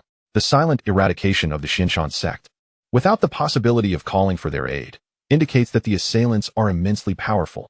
Only the might of a holy land could achieve such a feat, Your Majesty. This is not the most terrifying aspect. The most alarming part is that it seems as though the Xianshan sect never existed. All vitality there has been erased. The assembly was taken aback, struggling to comprehend the disappearance of such a vast sect. One minister respectfully addressed Emperor Mingyuan, Your Majesty. I recall that the Xianshan sect had a holy maiden, the daughter of Nangong Muyun. Perhaps we could send someone to probe the situation. Let us observe for now. What do you think? The suggestion resonated with the crowd, for Nangong Muyun was known for his volatile temper. Due to internal family matters and his daughter's capricious nature, he had allowed her to roam freely while he focused on resolving familial issues. Unsurprisingly, at that moment within the Nangong family, Nangong Muyun erupted in rage, crushing the cherished walnut of the Red Zhao lion that he had held for years into fragments. What did you say? The Xianshan sect has been destroyed? Impossible. His eyes brimmed with disbelief. It must be noted that the Xianshan sect housed numerous god transformation masters, along with a cave heaven realm sect leader and a protective formation. Even he, a celestial being, would require considerable effort to dismantle their sect. Quick, check Yinyan's soul plate. At once, the servants hurried off to investigate. Nangong Muyun's complexion drained of color, aging him decades in an instant. Master Miss, the soul plate has not shattered. Upon hearing this, Nangong Muyun's face brightened. Quickly, summon the family's powerful members. We must search for Yin. The servants complied, rallying all those above the god transformation level within the family to embark on the quest for Nangong Yin. After years of refinement, Nangong Muyun had now become the foremost decision-maker of the Nangong family. I shall see who possesses the audacity to bully my daughter. Within the 100 Flowers Holy Land, a figure who had already ascended to god transformation, her beauty reminiscent of blooming peach blossoms, donned a flowing white gown that swayed gracefully as she opened her eyes. What is this? The mark I left on that little one has vanished. The woman promptly rose and departed the 100 Flowers Holy Land, heading toward the Xianshan sect. Meanwhile, Xiao Ziling was unaware that trouble was en route to him. He was instead leaving his small world with Guzi. Daddy, when Annie sees you, she will surely be delighted, Guzi said with an innocent smile. Let us hope so. Xiao Ziling let out a bitter smile. Although he shared a relatively amicable relationship with Ruan Mingxi, the reason behind it eluded him. At that moment, both of the plump women seemed inclined to take his life. Nonetheless, there appeared to be a peculiar sentiment emanating from Ruan Mingxi towards him. If anyone claimed that the two would be elated to see him, he would dismiss it with a wave of his hand, deeming it sheer nonsense. Guzi, however, remained unfazed, as her mother had indeed expressed an interest in her father. Master, a fortuitous opportunity related to little Z has been detected ahead. Shall we investigate? The soft voice of Xiao Tian chimed in at that moment. Chapter 12. The Golden Finger, or the Arrival of the Old Man and Woman is Feudal Fortune. Xiao Ziling inquired, his brow furrowing in confusion. Indeed, everyone possesses their own unique fortune, came the reply. Master, Xiao Tian senses that this opportunity will not come to fruition for some time. Should I record it for later? When it has matured, we can return, Xiao Tian suggested, tapping her tiny lips softly. Very well, Xiao Ziling responded, his expression unchanged, merely offering a nonchalant agreement. Guzi, however, sensed an unpleasant aura surrounding her. Xiao Ziling seemed to notice her frown. Zi, what troubles you? He inquired gently. Guzi shook her head. It's nothing, father. It's just an unpleasant aura nearby. Xiao Ziling furrowed his brow, raising his left hand and gesturing forward, instantly perceiving the situation on the back mountain of the Xianxian sect. A man, a soul entity, early stage of the nascent soul. What does this signify? A destined protagonist? Z, wait here for father, Xiao Ziling said calmly. Then positioned himself above the man, observing the youth being pursued by the purple ice claw wolf king from a divine perspective. Upon hearing this, Xiao Tian also looked at the young man being scrutinized by Xiao Ziling. Indeed, master, he is the destined protagonist selected by the will of the Xianwang realm. And his opponent, as we commonly refer to, is the villain, little Z. Xiao Tian deduced through the system. Him. How dare he? Xiao Ziling sneered disdainfully, preparing to eliminate this so-called destined child for his daughter. Wait, master, the current protagonist has yet to absorb the energy of the Xianhuang realm to grow. If we were to kill him now, what? Would there be backlash? Or would we incur the wrath of the celestial laws of the Xianhuang realm? Do you think I fear such trivialities? Xiao Ziling replied dismissively, not placing any significance on the celestial laws of the Xianhuang realm. He had more pressing matters to attend to, such as finding his first wife. It's not just trivial, it would be quite wasteful. If we kill him now, the Xianhuang realm would soon give rise to another destined protagonist. It would be better to allow him to grow a bit first. This way, little Z can reap greater benefits later on, Xiao Tian explained. You said he is the protagonist and Z is the villain. Have you ever seen a villain triumph over the protagonist? Xiao Ziling remarked calmly. One should raise sons in hardship and daughters in luxury. He had no desire to burden his daughter with worries. Rest assured, master, his normal opponent is still weakened, having suffered damage to his meridians. While the supreme demon bone and illusory eye were seized from Z-E. Currently, facing Z-E is akin to battling a child. He lacks the qualification to be her adversary, Xiao Tian analyzed. After a moment of contemplation, Xiao Ziling found this approach quite agreeable. Instead of seeking out other fated children later, it would be more prudent to allow this one to absorb the fortune of the Xianhuang realm thoroughly. When the time comes, he would simply summon Z-E to reap the rewards. Glancing at the youth and the ethereal soul beside him, he casually inscribed a mark upon the boy, facilitating the future gathering of resources. Just an old man, really. Even an old lady wouldn't be of any use. Xiao Ziling said with a faint smile before returning to Gu Ziyi's side. Daddy, you're back. Gu Ziyi exclaimed joyfully, watching Xiao Ziling soar back to them. How are you feeling? Any lingering discomfort? Xiao Ziling inquired. Gu Ziyi paused to assess herself and confirmed that the unpleasant sensation had vanished entirely. This was, of course, due to Xiao Ziling's intervention. With a warm smile, Xiao Ziling affectionately ruffled Gu Ziyi's hair and requested a drop of her essence blood. Without hesitation, she complied, offering him a drop. Master, what do you intend to do with this? Xiao Tian questioned, puzzled by the request for Ziyi's blood. To continue the ties of the mortal realm, Xiao Ziling stated with resolute calmness. What? Is that truly necessary, master? If you cannot gain the recognition of both matriarchs within a century, it could give rise to inner demons. Xiao Tian expressed concern, aware that the heart's tribulations of a supreme being were no trifling matter. Once believed that severing earthly ties was the best course, yet now, how can one discuss completeness without engaging in the mortal realm? Xiao Ziling gazed tenderly at Gu Ziyi and used the blood as a medium to once again forge connections with the mortal world. Truly worthy of being Xiao Tian's master, you shall undoubtedly command the myriad realms and transcend the highest existence, Xiao Tian thought joyfully. Besides Xiao Ziling, Gu Ziyi instantly felt the profound connection emanating from his bloodline, more intimate than before, akin to a towering mountain providing unwavering support. Come, Daddy will take you to find Aunt and Mummy, Xiao Ziling said with a smile, lifting Gu Ziyi into the air as they set off toward the Yaoguang sacred land. Yay, off to find Aunt and Mummy. Gu Ziyi beamed, her joy palpable after such a long time.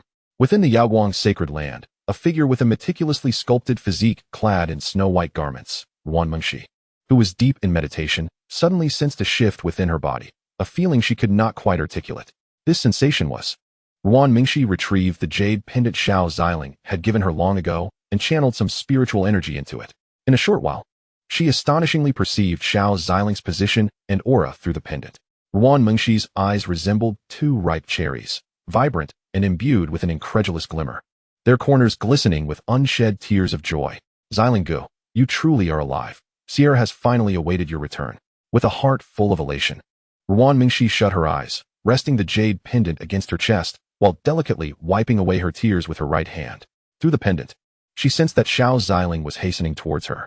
Just as she prepared to rise and seek out Xiao Ziling and Guzi, an elder, typically responsible for reconnaissance, flew in and halted before her cultivation chamber. Holy Master, the Bloodslaughter sect's forces are en route to our sacred land, and among them is a presence far surpassing my own. It is likely, the Emperor. The elder's face bore the marks of terror, beads of sweat glistening on his brow, evidently having rushed back with all his might. Bloodslaughter sect. Ruan Mingxi's eyes sparkled with determination. No one could impede her reunion with Xiling Gu. Elder Wu, notify the other elders and disciples of our sect to prepare for battle against the Bloodslaughter sect. A horde of lurking rats, while other sects are engaged in combat with the alien races, have chosen this moment to sow chaos. Let them not blame me for my ruthlessness, Ruan Mingxi declared, glancing at the jade pendant in her hand. Yes. Meanwhile, far on the border battlefield, Gu Hanyang experienced a similar sensation, though she mistakenly attributed it to her daughter missing her. Mommy will soon return to find you. Gu Hanyang gently caressed her cascading hair, adorned in a flowing purple qipao, her graceful figure reminiscent of blooming lilacs, rivaling even the allure of the most exquisite demonesses. Observing the demonic empress Gu Hanyang, several righteous sects and powerful figures couldn't help but covet her beauty, yet Gu Hanyang paid them no heed. They looked no different from those enchantresses. Why feign modesty? They were no match for Gu Hanyang and could only engage in idle gossip behind her back. Chapter 13. The Assault of Nangong. A palm shatters the sword chi. Xiao Ziling felt no discomfort in re-entering the mortal realm. Indeed, if he truly completed the cycle of reincarnation, his spirit might ascend to greater heights. With Guzi in tow, Xiao Ziling soared through the skies. Typically, once one reached the transformation realm, one could traverse the heavens. While soaring, Xiao Ziling suddenly turned his head slightly. Master, someone approaches your direction. Xiao Tian whispered in his ear. Indeed, I sense it. They were still hovering above the ancestral forest, not far from the Xinxian sect. The pursuers were hot on their trail. It is likely two factions, the people of the sacred land, or the Nangong family. Xiao Ziling murmured, casting a glance at a city that emerged on the horizon, then back at those pursuing him. Regardless of who you are, you have already drawn my ire. Turning to face his pursuers, he addressed Guzi. Daddy needs to deal with a few individuals. Let us pause for a moment. They halted, and Guzi looked on in confusion as several figures suddenly surrounded them. With a scoff, the middle-aged man, appearing weathered by time, intercepted Xiao Ziling and Guzi. His gaze fixated on them. Xiao Ziling, taken aback, wondered if the man had lost his senses. Little did he know that upon a mere glance at Xiao Ziling, the man's expression shifted to one of astonishment. They had never encountered such a strikingly handsome figure, resembling an otherworldly being descending from the heavens, evoking a sense of awe. The onlookers began to question Xiao Ziling's identity, speculating whether he might be a disciple of a top-tier power or a revered sacred ground. However, something felt amiss. This young man exuded no aura whatsoever. Instead, the man's gaze shifted to Guzi, who stood protectively behind Xiao Ziling. Xiao Ziling shielded Guzi, while her exquisite eyes sparkled as they gazed up at him. Though her mother had once offered her the same protection, the sensation imparted by her father felt entirely different, comforting and reassuring. How wonderful it was to have her father by her side. A smile graced Guzi's lips. Her eyes filled with the image of Xiao Ziling. The crowd, captivated by the ethereal beauty of Guzi, could not help but drool at her graceful figure, reminiscent of a willow swaying in the breeze. Hand over, my lady, and you may keep the little girl behind you. If she serves us well, perhaps we can grant you a swift death. The middle-aged man leered, his gaze lustful as he eyed Guzi. He sensed that her cultivation was merely at the transformation realm, a discovery that seemed too fortuitous to be true. To indulge in such a rare beauty would be akin to attaining immortality. Blinded by desire, he failed to consider Guzi's tender age. Achieving transformation at such a young age was no small feat. Laughter filled the air, tainted with malice. Silence, Xiao Ziling uttered coldly, releasing his overwhelming pressure. In an instant, all those encircling him were crushed to the ground. Speak. Who sent you? The middle-aged man, pinned down by Xiao Ziling's might, struggled to respond. We are from the Nangong family, sent by the patriarch. They are on their way. I beg your forgiveness, my lord. I did not mean to. With a swift gesture, Xiao Ziling clenched his fingers, causing the gathered individuals to explode into a crimson mist. The Nangong family. They arrived rather promptly. Xiao Ziling's expression remained unchanged, a mere Nangong family was extinguished with a flick of his finger. How formidable father is. Their aura surpasses even those from Xianshan's sect. They are no match for him, Gu Zi thought, her eyes shining with admiration for Xiao Ziling. In that moment, a sense of pride surged within Xiao Ziling, previously dulled by the world. His daughter's praise ignited a flicker of emotion within him. Was this the sensation of stepping into the mortal realm? Xiao Ziling murmured, but he soon regained his composure. He sensed that a formidable figure from the celestial realm was approaching. Xiao Ziling did not hasten to leave. He understood that without resolving matters with the Nangong family, troubles would undoubtedly persist. They have arrived. Xiao Ziling felt their presence drawing near. Father, should Zi also take action? Gu Zi quietly inquired as she stood behind Xiao Ziling. He smiled and shook his head, saying, Zi, you need only contend with the younger generation. Leave the likes of them to me. Yet, father, you do not appear old. You seem as youthful as Zi, Gu Zi remarked, gazing at Xiao Ziling's handsome visage. He chuckled softly, reaching out to ruffle her hair. Master, they are just ahead. A powerful figure from the Nangong family. At the Heaven's cave level, exclaimed in shock, strange, why has the aura of the ninth brother vanished? Something is amiss. Everyone, advance at full speed. Nangong Mu Yun commanded, his heart racing as he gestured to his companions. The formidable beings of the transformation and Heaven's cave realms surged toward Xiao Ziling like meteors. The swiftest, Nangong Mu Yun, arrived first at Xiao Ziling's location. He descended slowly, scrutinizing both Xiao Ziling and Gu Zi, one in the transformation realm, the other devoid of presence. Nangong Mu Yun furrowed his brow, sensing something was off. He glanced at the soul token of Nangong Yan, which indeed pointed to this very spot. He then felt that the ninth brother had just arrived here before vanishing without a trace. Humph, daring to provoke the Nangong family. No matter your strength, you shall pay a price today. Nangong Mu Yun summoned a mystical long sword and swung it toward Xiao Ziling and Gu Zi. The sword energy sliced through the air like a lightning bolt, producing a deafening sonic boom. Xiao Ziling remained unperturbed, gently extending his left hand to restrain Gu Zi, who was poised to act. Father is here. This old man cannot stir up a tempest, Xiao Ziling said with a calm smile. While Gu Zi placed her complete trust in her father, she took a step back, positioning herself behind Xiao Ziling to support him. Go, father. Defeat the villains. As the sword energy approached, Xiao Ziling moved his hand, which had previously held back Gu Zi, to the forefront. Nangong Mu Yun, witnessing Xiao Ziling attempt to grasp his sword energy with bare hands, sneered derisively. Unaware of your own mortality, attempting to intercept my sword energy with your bare hands. Even if you are a physical cultivator of the celestial realm, you will find it a challenge. Just as the sword energy was about to collide with Xiao Ziling, he struck the energy with his palm. The all-consuming sword energy, as if disturbed by a swarm of bees, was instantly shattered by his hand. How can this be? Nangong Mu Yun was taken aback, retreating 2 steps in astonishment, having never encountered such an occurrence. Chapter 14, Stone explodes. Little bird, please show mercy. My esteemed lord. The members of the Nangong family hurriedly gathered, swiftly encircling Xiao Ziling and his companions. Nangong Mu Yun, observing the approaching crowd, could not suppress a smile. Now, bolstered by their numbers, he stepped forward. I sense the presence of my little girl here. Might I implore you to graciously return her to me? His piercing eyes, sharp as an eagle's, fixated on Xiao Ziling. This individual had just effortlessly dispersed his sword energy, indicating he was far from ordinary. Despite exuding no discernible aura of cultivation, there was an inexplicable calmness about him. Nangong Mu Yun stared intently at Xiao Ziling, his facial muscles taut, not daring to exhibit any sign of laxity. Unprovoked. You have struck at me, and now you babble on, he thought. Xiao Ziling, meeting Nangong Mu Yun's gaze, sensed that the latter was indeed speaking to him with a semblance of calm. However, this tranquility was predicated on an understanding of Zhao's unknown capabilities. Had he been a mere weakling today, the outcome would have been dire for him. My lord, shall I teach this brat a lesson? One among the Nangong family, a dazzling gem among them, approached Nangong Mu Yun. This individual was Nangong Chun, the son of Nangong Mu Yun's brother, who had previously swept through the younger generation of the family with his prowess. He was hailed as the hope of the Nangong family, his strength rivaling that of Nangong Yan. Now, observing Xiao Ziling, who seemed even more pretentious than himself, a strange discontent arose within him, especially upon noticing Gu Zi at Zhao's side. What a ridiculous situation, to have such a celestial companion. He scoffed. Once I incapacitate you, that fairy beside you will be mine. Nangong Chen's mind began to entertain fanciful visions.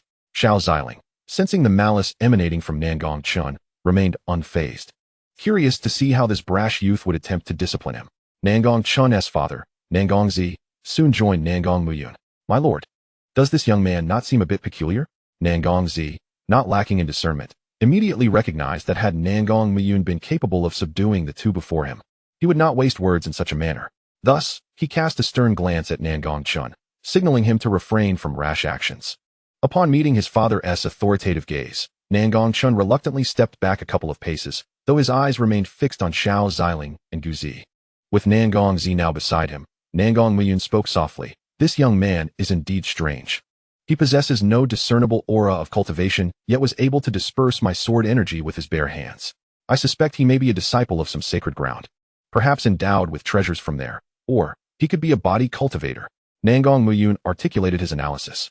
For his ascent to the position of family head was no trivial feat. Nangongchen listened to the conversation between his father and the clan leader, growing increasingly weary. Your Excellency, I am Nangong Muyun, the head of the Nangong family. I can sense that my daughter, Nangong Yan, is here. If you release her, I can ensure that none present will trouble you. Nangong Muyun stepped forward and addressed Xiao Ziling.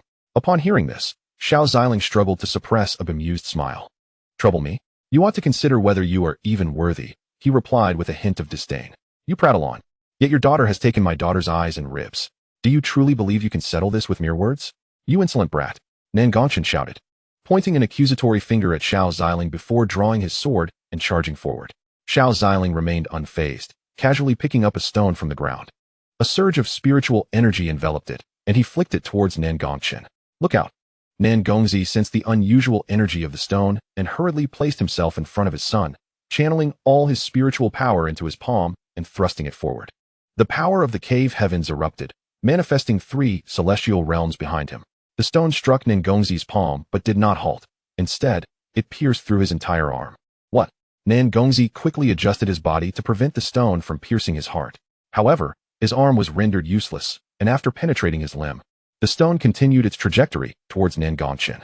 Nangongchen's reflexes were not as formidable as his father's, and after a brief flight, the stone struck him, causing excruciating pain. He cried, clutching himself and collapsing to the ground, blood mixed with a yellowish liquid flowing forth. Curse it, my manhood. I will kill you. I will tear you apart. His face flushed with rage, trembling uncontrollably. Meanwhile, Nangongzi pulled his son back. The agonizing pain in his arm and his son's cries nearly overwhelming him. This is the end. Xiao Ziling observed the retreating figures of the two, his brow furrowing.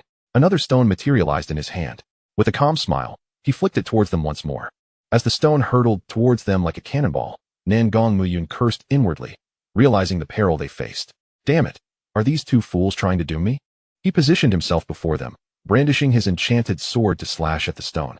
Yet, he discovered that the stone was enveloped in overwhelming spiritual energy. His sword struck the stone, failing to inflict any damage and instead resulting in a resounding explosion that sent him staggering back several dozen paces. The stone then flew unimpeded towards Nangongzi and Nangongchen, piercing their hearts and claiming their lives. The surrounding individuals were struck with disbelief. And just as they leaned forward to investigate, the latent spiritual energy contained within the stone erupted explosively. The members of the Nangong family were caught off guard, and many lost their lives in that instant. No, Nangong Muyun let out a heart-wrenching wail as he witnessed those affected by the explosion. Damn it! I will ensure your demise. The entirety of Nangong Muyun's spiritual power surged forth, radiating divine might. The surviving strongholds of the Nangong family, witnessing their patriarch's aggression, ceased their pretense and unleashed their own realms, charging directly at Xiao Ziling. Xiao Ziling simply raised his foot and gently stomped, unleashing a terrifying pressure that forced the members of the Nangong family to the ground. As he prepared to eradicate those prostrate before him, several figures appeared before him. My lord, I implore you to spare their lives.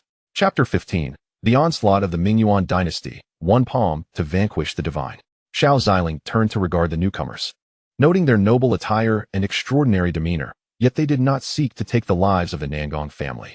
However, the overwhelming pressure did not relent. At that moment, Nangong Muyun was struck with internal injuries, blood spilling from his mouth as he gazed at Xiao Ziling in disbelief. This pressure is utterly terrifying. Could this individual truly be a legendary emperor?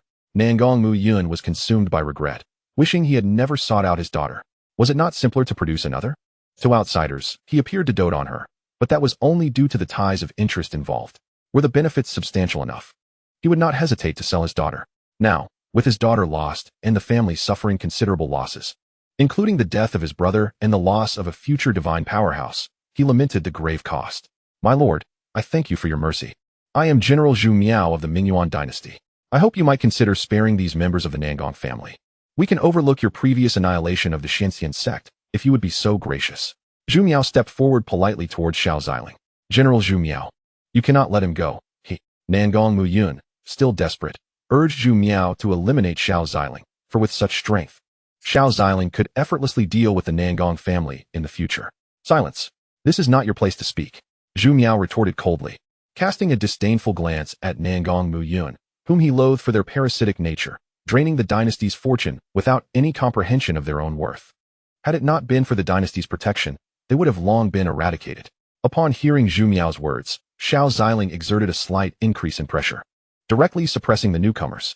Boom. Not hold me accountable. Are you speaking nonsense? Xiao Ziling's golden eyes bore into them, and the tremendous pressure forced all to kneel. Zhu Miao attempted to resist the weight of Xiao Ziling's might, and quickly realized they were not of the same realm. He was utterly no match for the man before him. Damn it! How did the Xianxian sect provoke such a formidable existence? Zhu Miao wished to continue speaking. Yet the overwhelming pressure was too terrifying, causing him to stammer. Sir, we are from the Mingyuan dynasty. If you kill us, the emperor will. Before he could finish, Xiao Ziling struck down the group with a single palm, reducing them to mere pulp. Blood splattered onto Nangong Muyun's face, startling him and causing his pupils to constrict. How could the northern general of the esteemed Mingyuan dynasty, a being at the late stage of the heavenly god realm, be slain with such ease? This man, does he not fear the Mingyuan dynasty at all? Nangong Muyun stared at Xiao Ziling in horror, his heart racing like a drum. Not only Nangong Muyun, but even the other members of the Nangong family were gripped by fear, their hearts feeling as though an invisible hand had seized them by the throat, threatening to leap out at any moment, rendering them speechless. How dare you threaten me? I had thought you to be quite formidable, Northern General. Xiao Ziling did not cast a glance at Zhu Miao, instead turning his attention back to the members of the Nangong family. Just a minor interlude. Let us continue our reckoning. By the way, did you not just say not to let me off? Xiao Ziling said with a faint smile, gazing at the now bewildered Nangong Muyun. Master, someone is attempting to ambush young Miss Gu. Xiao Tian warned Xiao Ziling. Unbeknownst to him, Xiao Ziling had already taken note of the person lurking behind him. However, seeing that the individual had not made a move, he chose to disregard it. Even if you are strong, you have been shielding this woman, suggesting that your bond is quite significant. A delayed expert from the Nangong family seized the moment when Xiao Ziling struck down Zhu Miao, attempting to capture Guzi to threaten Xiao Ziling. Seeking death, Xiao Ziling's tone dripped with disdain as he waved his hand, obliterating the ambushing expert into a mist of blood. Guzi sensed the killing intent, but when she turned around, there was nothing to be seen. TSK. The conduct of the Nangong family is truly remarkable. Xiao Ziling's cold voice echoed as he extracted Nangong Muyun's soul, pulling him into a miniature world. Spend some quality time with your daughter, Imperial Phoenix. After summoning it, he commanded, devour him. Xiao Ziling had no time to deal with these scoundrels. He had more pressing matters to attend to. As you command, Master. The Imperial Phoenix complied and swiftly took Nangong Muyun's soul away. At that moment, Nangong Yin, still enduring the torment of divine flames, was astonished to see her father appear. Nangong Muyun, upon seeing his daughter, was equally taken aback. But he had no desire to seek her out now. He only wished to return home. How delightful. The Imperial Phoenix cast Nangong Muyun's soul into the divine flames. Both were tormented excruciatingly by the flames. Meanwhile, outside the miniature world, Xiao Ziling regarded the remaining experts of the Nangong family, gently waving his hand toward them. The remaining formidable beings of the cave heaven and transformation realm were reduced to mere dust. Xiao Ziling turned to Guzi, and together they departed, resuming their journey towards the sacred land of Yaoguang. Meanwhile, within the Mingyuan dynasty, the death of General Zhu Miao, the guardian of the northern town, sent his subordinate rushing in a state of panic to the emperor's study. Your Majesty, this is dire news. Gasping for breath, the subordinate stood before Emperor Chu Huaijiao. Calm yourself. How many times have I instructed you to maintain composure and act with poise? Speak. What has transpired with such urgency? Chu Huaijiao, still engaged in practicing his calligraphy on rice paper, continued his work for a brief moment before finally completing his piece. He gazed at his creation, satisfaction evident on his face. Your Majesty, General Zhu Miao's soul tablet has shattered.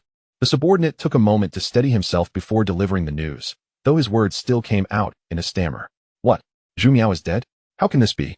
Chu Huaijiao sprang up abruptly, colliding with the ink slab, causing ink to smudge his freshly completed work. Paying little mind to the mishap, he muttered to himself. Zhu Miao is dead. Zhu Miao is dead. He had dispatched Zhu Miao to pursue the Nangong family, hoping that whoever was stronger would aid the weaker side, thus alleviating a potential threat. Yet now, he was confronted with the shattering of Zhu Miao's soul tablet. Given the strength of the Nangong family, it was inconceivable that they could have slain Zhu Miao. Thus, it could only be the work of the one who had annihilated the Xianxian sect. In an instant, Chu Huaijiu appeared aged. The loss of a general coupled with offending a formidable entity weighed heavily upon him. Just then, another minister arrived. Your Majesty, a distinguished guest from the 100 Flowers Sacred Land requests an audience. Thank you all for your encouragement. It fuels my motivation to write more, though it is quite laborious. Should any errors arise, I would appreciate your guidance. At this moment, he pondered whether to maintain the dual female protagonists or introduce another later on. Chapter 16. The Conspiracy of the Mingyuan Dynasty, aiming to incite a holy war. The 100 Flowers Sacred Land? Why would they send someone at this juncture? We have no dealings with them, do we? Chu Huaijiu mused, feeling overwhelmed by the recent upheaval concerning the Xianxian sect. The prospect of dealing with the 100 Flowers Sacred Land was daunting. I'm not certain, Your Majesty. The visitor appears to be a young female cultivator. Likely a core disciple. Should we? Sigh. After all, they are from a sacred land, and we cannot afford to offend them. Let us proceed to meet her. Chu Huaijiu sighed deeply. He gestured for the subordinate who had just informed him of Zhu Miao's fate to return and oversee the soul tablets. Then, he made his way into the grand hall, where the esteemed guest from the 100 Flowers Sacred Land had been waiting for quite some time. Esteemed guest of the Sacred Land of Blossoms. I sincerely apologize for my tardiness. I was engrossed in the art of calligraphy and did not pay heed when my attendant conveyed the message. It appears I have arrived a bit late. Though I am the ruler of a nation, I find myself lacking the demeanor befitting an emperor, instead resembling a mere attendant, dutifully respectful towards the esteemed guest of the Sacred Land of Blossoms. No matter, your unexpected arrival has not caused any inconvenience to His Majesty Mingyuan. I am Qin Yue, a disciple of Elder Wu from the Sacred Land of Blossoms. It is customary to observe basic etiquette in another's domain. I see that you are a highly regarded disciple of the revered sage Wu. May I inquire about the purpose of your visit today? Xiao Weijiu was taken aback, for he had heard of the esteemed titles of the sages from the Sacred Land of Blossoms. He did not expect that the woman before him was a disciple of a sage. Presently, the Mingyuan dynasty had but one sage left, and he was in the twilight of his years, nearing the end of his life. I have a friend in the Xianxian sect. Today, upon seeking my friend, I discovered that the sect has been annihilated. I wonder if Your Majesty is aware of the identity of the perpetrators? Upon finishing her words, Qin Yue's expression darkened. If the Xianxian sect had fallen, then her young companion was likely no longer among the living. Upon hearing this, Xiao Weijiu's previously calm demeanor shifted to one of tension. Yet, he quickly devised a plan. Since they were unable to deal with the one who had destroyed the Xianxian sect, perhaps it would be wise to enlist the aid of these individuals from the Sacred Land. This not only allowed for an acquaintance with the sages, but also provided an opportunity to eliminate a significant nuisance. Ah, how clever of me. This strategy is truly a twofold advantage, he mused, a smirk playing at the corners of his mouth. However, Qin Yue, observing Xiao Weijiu's insidious smile, furrowed her brows. Few in the royal family are of good character. Should I ascend to the status of a sage in the future, I shall be the first to eradicate your complacent and indulgent blight. Both parties were deep in their own calculations. Ah, Miss Qin, you may be unaware, but we too are investigating the annihilation of the Xianxian sect. We have uncovered a lead. They are currently heading north from the back mountain of the sect. It is likely they intend to make their way to the Yaowang Sacred Land. Xiao Weijiu disclosed all that they had learned, though he omitted certain details, such as the fact that Zhu Miao had perished at the hands of a mysterious figure. The Yaowang Sacred Land? If it truly is the Yaowang Sacred Land, then the situation may indeed become complicated. Qin Yue's brow tightened slightly, sensing the gravity of the matter. Fear not, Miss Qin, for they still have a considerable distance to traverse before reaching the Yaowang Sacred Land. If you pursue them now, you may yet be able to intercept them. I would gladly send General Zhendong to accompany you on your quest. Xiao Weijiu feigned eagerness to assist. Qin Yue, without suspicion, accepted his offer. For many dynasties sought to align themselves with sacred lands as a protective shield. Very well. I shall be grateful for Your Majesty's assistance in sending someone to accompany me in capturing this individual. Rest assured, the Sacred Land of Blossoms will remember this kindness. Although Qin Yue addressed him as Your Majesty, there was no trace of reverence in her gaze. Chu Huaijiu noticed this with a sense of dissatisfaction, yet felt powerless to change the situation. Miss Qin, please take a moment to rest here. I shall summon General Zhu Gai from the Eastern Command, he said with a smile, before turning to leave. Shortly thereafter, he encountered General Zhu Gai. "Your Majesty, I have come to pay my respects," Zhu Gai said, kneeling on one knee before Chu Huaijiu with utmost deference. "Behold, this is indeed a fine commander," Chu Huaijiu remarked. "Zhu Gai, I require your assistance to accompany Miss Qin Yue in her pursuit of the perpetrator responsible for the death of General Jinbei and the annihilation of the Xinxian sect," he commanded. "Yes, Your Majesty," Zhu Gai replied, ready to depart. Yet in his naivety, he momentarily forgot how closely his fate mirrored that of General Jinbei. If the adversary could eliminate Jinbei, he was certainly capable of dispatching Zhu Gai as well. Observing this, Chu Huaijiu could only shake his head in resignation. Remember, if he can kill Jinbei, he can just as easily take your life. Once you locate that individual, strive to incite a conflict between him and Miss Qin. Let them engage in battle. Ideally, I wish for Miss Qin to perish at his hands, igniting a holy war. And you should seize the opportunity to escape, he advised, patting Zhu Gai on the shoulder. Should Zhu Gai fall victim to the mysterious figure, the status of the Mingyuan dynasty would be no different from that of the various sections. Zhu Gai nodded, seemingly grasping the gravity of the situation. "Very well, go forth," Chu Huaijiu replied with satisfaction. Afterward, he led Zhu Gai into the Grand Hall. "Miss Qin, this is General Zhu Gai from the Eastern Command. He will accompany you in apprehending the criminal who destroyed the Xinxian sect," Chu Huaijiu introduced.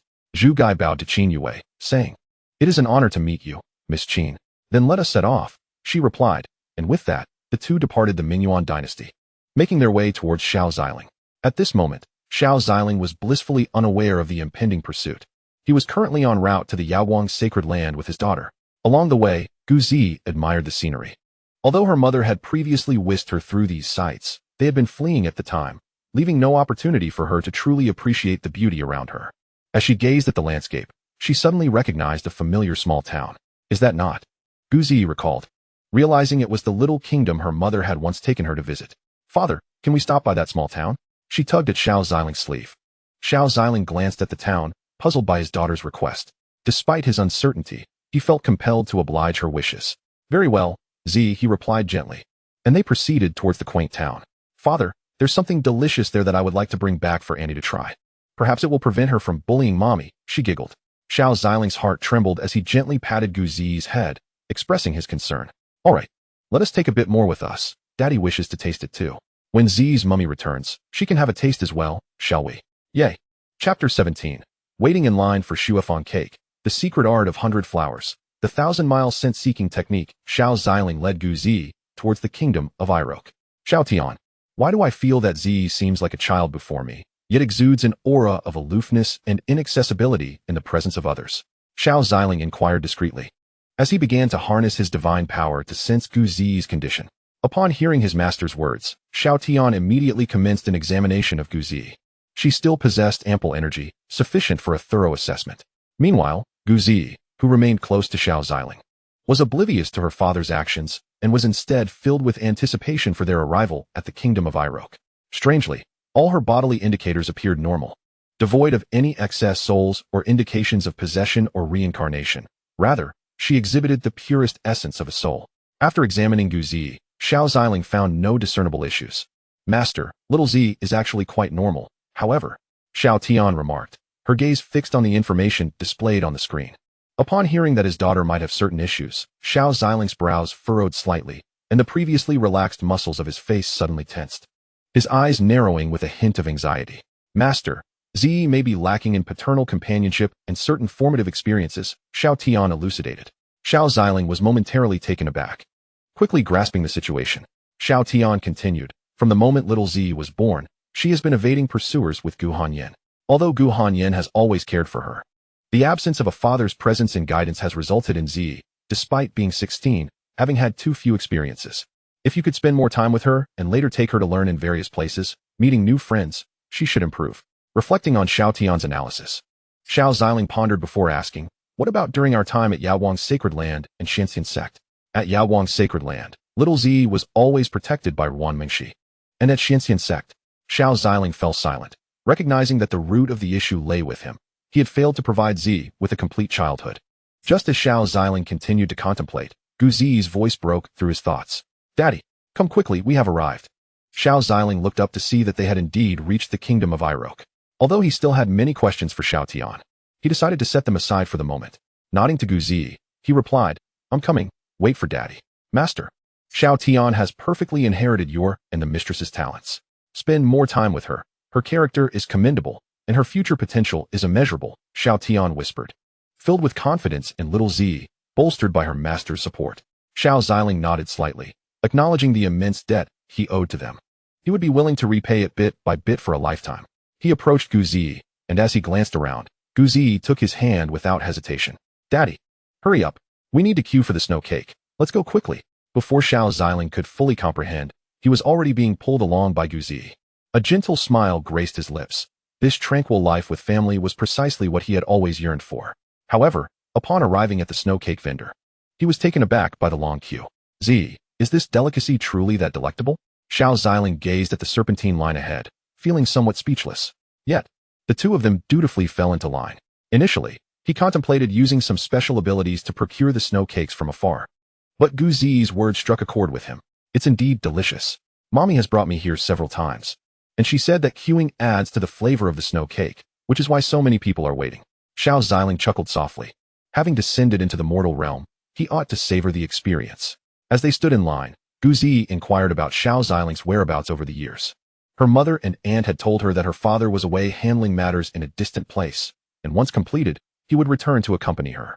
Daddy is fighting against the bad guys. They are rather difficult to deal with, so it takes a bit more time. Xiao Ziling pondered for a moment before responding. He is suppressing those divine beings, which could also be considered fighting against evil. After all, the distinction between good and evil often depends on one's perspective. Will Daddy leave us and Mommy and Anne again in the future? Guzi's eyes shimmered with concern. She had finally found her father and did not wish for him to depart again. No, Daddy will always be by your side. If there are any more bad guys, Daddy will take you and Mommy and Aunt to punish them. How does that sound? Xiao Ziling replied with a gentle smile, affectionately ruffling Guzi's hair. Yes, hee. You're the best, Daddy. Guzi exclaimed, wrapping her arms around him in a warm embrace. While they awaited their snow cakes, General Zhendong had already arrived in the kingdom of Alak with Qin Yue. Miss Qin, are you certain they are here? General Zhu Gu of Zhendong appeared perplexed. Did His Majesty not say that the mysterious figure could vanquish Xinbei? How could he come to this small kingdom of Alak? Indeed, General Zhendong. You must trust in the secret techniques of our 100 Flowers sacred land, particularly the 1,000 miles seeking fragrance technique, Qin Yue replied calmly. This technique can accurately track scents. After the extermination of the Xianxian sect, only 2 scents departed from it, and these 2 are undoubtedly the culprits responsible for its downfall. Xiao Ziling had no habit of concealing his aura. After all, even in the vast universe, few dared to pursue him, let alone in such a small realm. Miss Qin, would you like me to scout ahead? No, let us enter together. Qin Yue and Zhu Gai ventured into the kingdom of Alak, embarking on their quest to locate Xiao Ziling and Guzi. Given their respective realms of expertise, it was not long before they discovered the two. Miss Qin, is that them? The pair stealthily observed Xiao Ziling and Guzi, who were queuing for something called snow fragrance cake. Initially reluctant to conceal themselves, Qin Yue's doubts about her secret arts arose when she saw the two waiting in line. Fearing the possibility of alarming them, she opted to remain vigilant. Goodness, what era is this? Sneaking around like a thief, an elderly man passing by remarked, shaking his head at Zhu Gai and Qin Yue. This comment left the two in a state of bewilderment. What did he mean by like a thief? Zhu Gai felt an urge to confront the old man, but he was reminded by Qin Yue to maintain composure. Enough. We have pressing matters to attend to. Let us not stir up trouble, she advised. Yes, pressing matters. Zhu Gai feigned agreement, though his inner thoughts were quite the opposite. Not only did he have matters to address, but he also sought an opportunity for her downfall. Chapter 18. I apologize, but I have an aversion to coriander. Meanwhile, the commotion caused by Zhu Gai and Qin Yue had caught Xiao Ziling's attention. A faint smile graced his lips as he pondered what this was about. Was it the Holy Land or the dynasty? He glanced at Zhu Gai and Qin Yue before turning away, dismissing them as mere insects. Today, his daughter was unusually joyful, and he wished not to dampen her spirits. Daddy, what is it? Guzi, perceptive as always, sensed the disturbance, though she could not discern the subtle shift in Xiao Ziling's expression. Nothing. Let us continue waiting for the snow fragrance cake, Xiao Ziling replied with an air of nonchalance, his gaze softening with warmth. Upon hearing about the snow fragrance cake, Guzi's attention was captivated, her eyes sparkling in anticipation of the treat soon to be theirs. On the other hand, Qin Yue and Zhu Gai, relieved that they had not been discovered when Xiao Ziling glanced their way only to quickly turn back, breathed a sigh of relief. Thankfully, they remained unnoticed. However, they were convinced that Xiao Ziling and Gu Zi were likely the culprits behind the destruction of the Xianxian sect.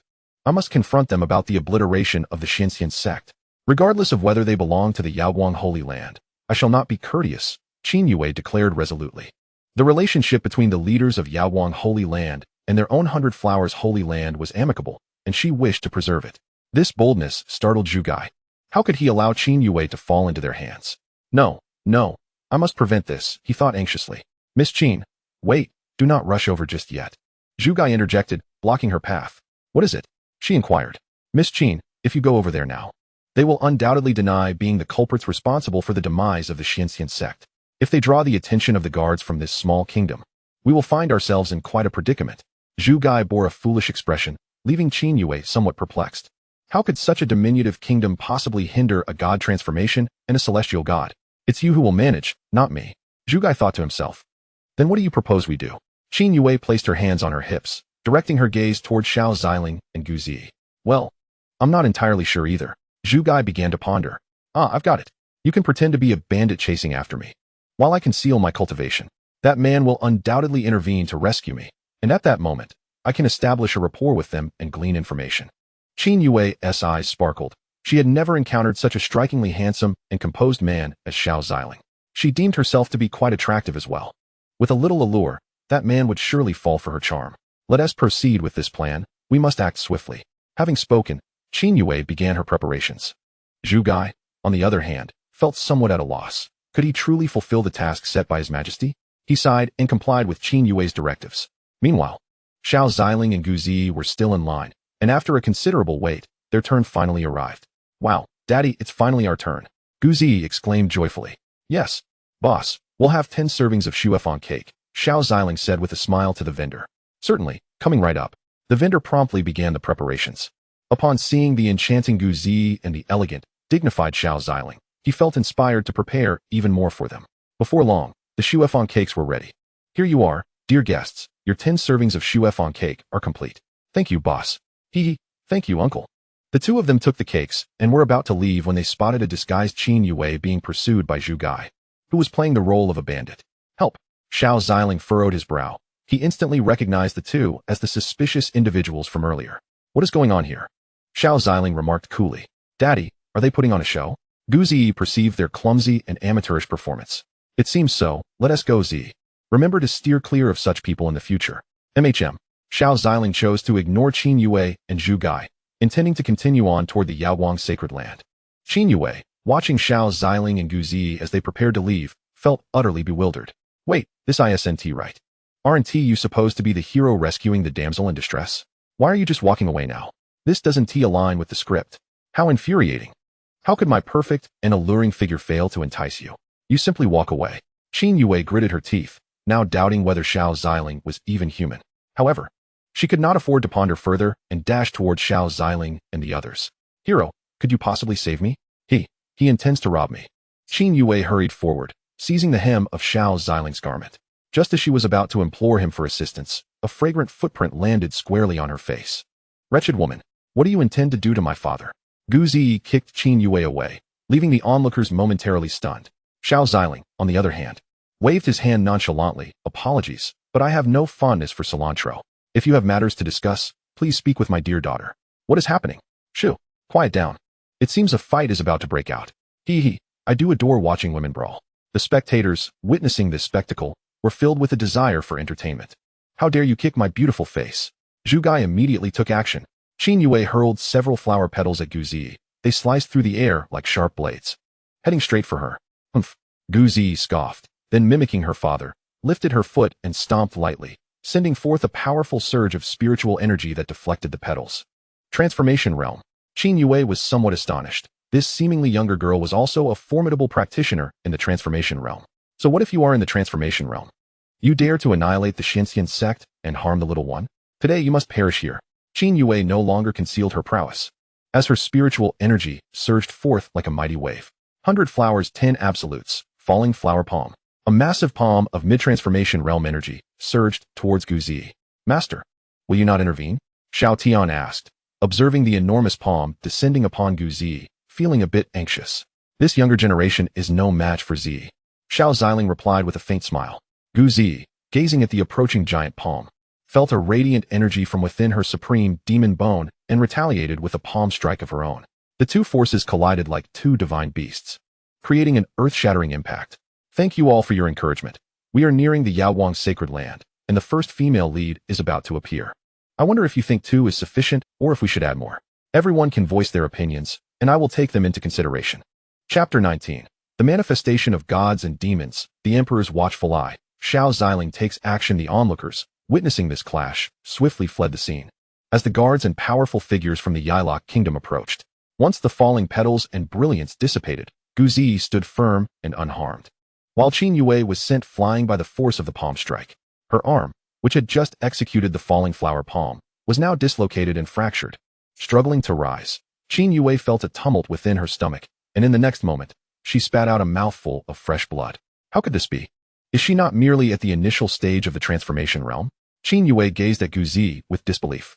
At this moment, Gu Zi radiated the regal aura bestowed by the supreme demon god-S bones.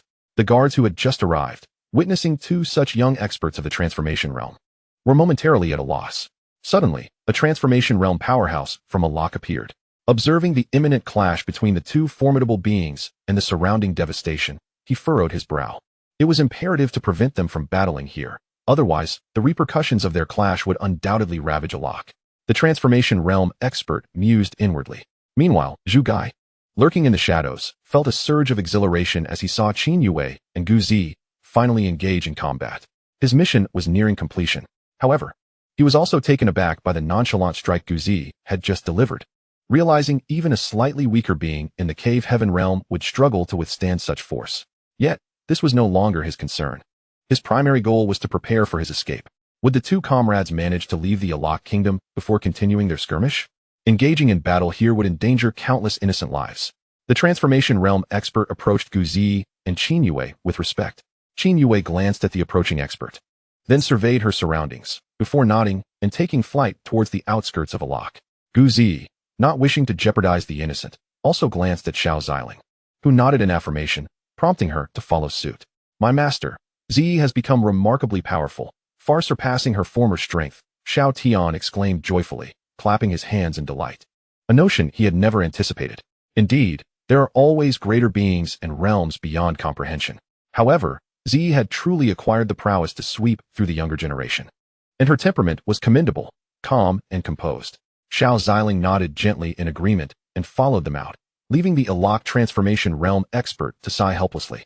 Once again tasked with cleaning up the aftermath, Zhu Gai also emerged and immediately witnessed the clash between Gu Zi and Qin Yue. Qin Yue's agility and skill were commendable as her longsword cut through the air, producing resonant melodies. Gu Zi, lacking a weapon, could only evade her strikes. Upon witnessing this scene, Xiao Ziling turned his gaze towards Xiao Tian. Do you comprehend my intent? Master, I shall now search for a suitable weapon for Zi. Xiao Tian replied, his expression awkward, before entering the system space to commence his search. Finding an appropriate weapon for Gu Zi would not deplete much energy. The weapons used by Xiao Ziling were excessively advanced for Zi, and he had neglected to search the bodies of the enemies he defeated, such as those from the Xianshan sect and the Nangong family.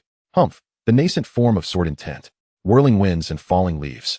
Qin Yue traced her fingertip along the blade, enveloping it in a delicate pink glow.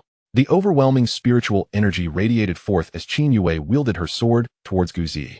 The spiritual force transformed into an extraordinarily sharp sword aura, akin to a bolt of lightning, surging towards Gu Zi. The power of primordial beginnings. The divine and demonic manifestation. The celestial energies began to converge upon Gu Zi, as a goddess, reminiscent of a transcendent being, gradually materialized behind her. Following this apparition, formidable figures began to emerge behind the goddess. Was this an omen?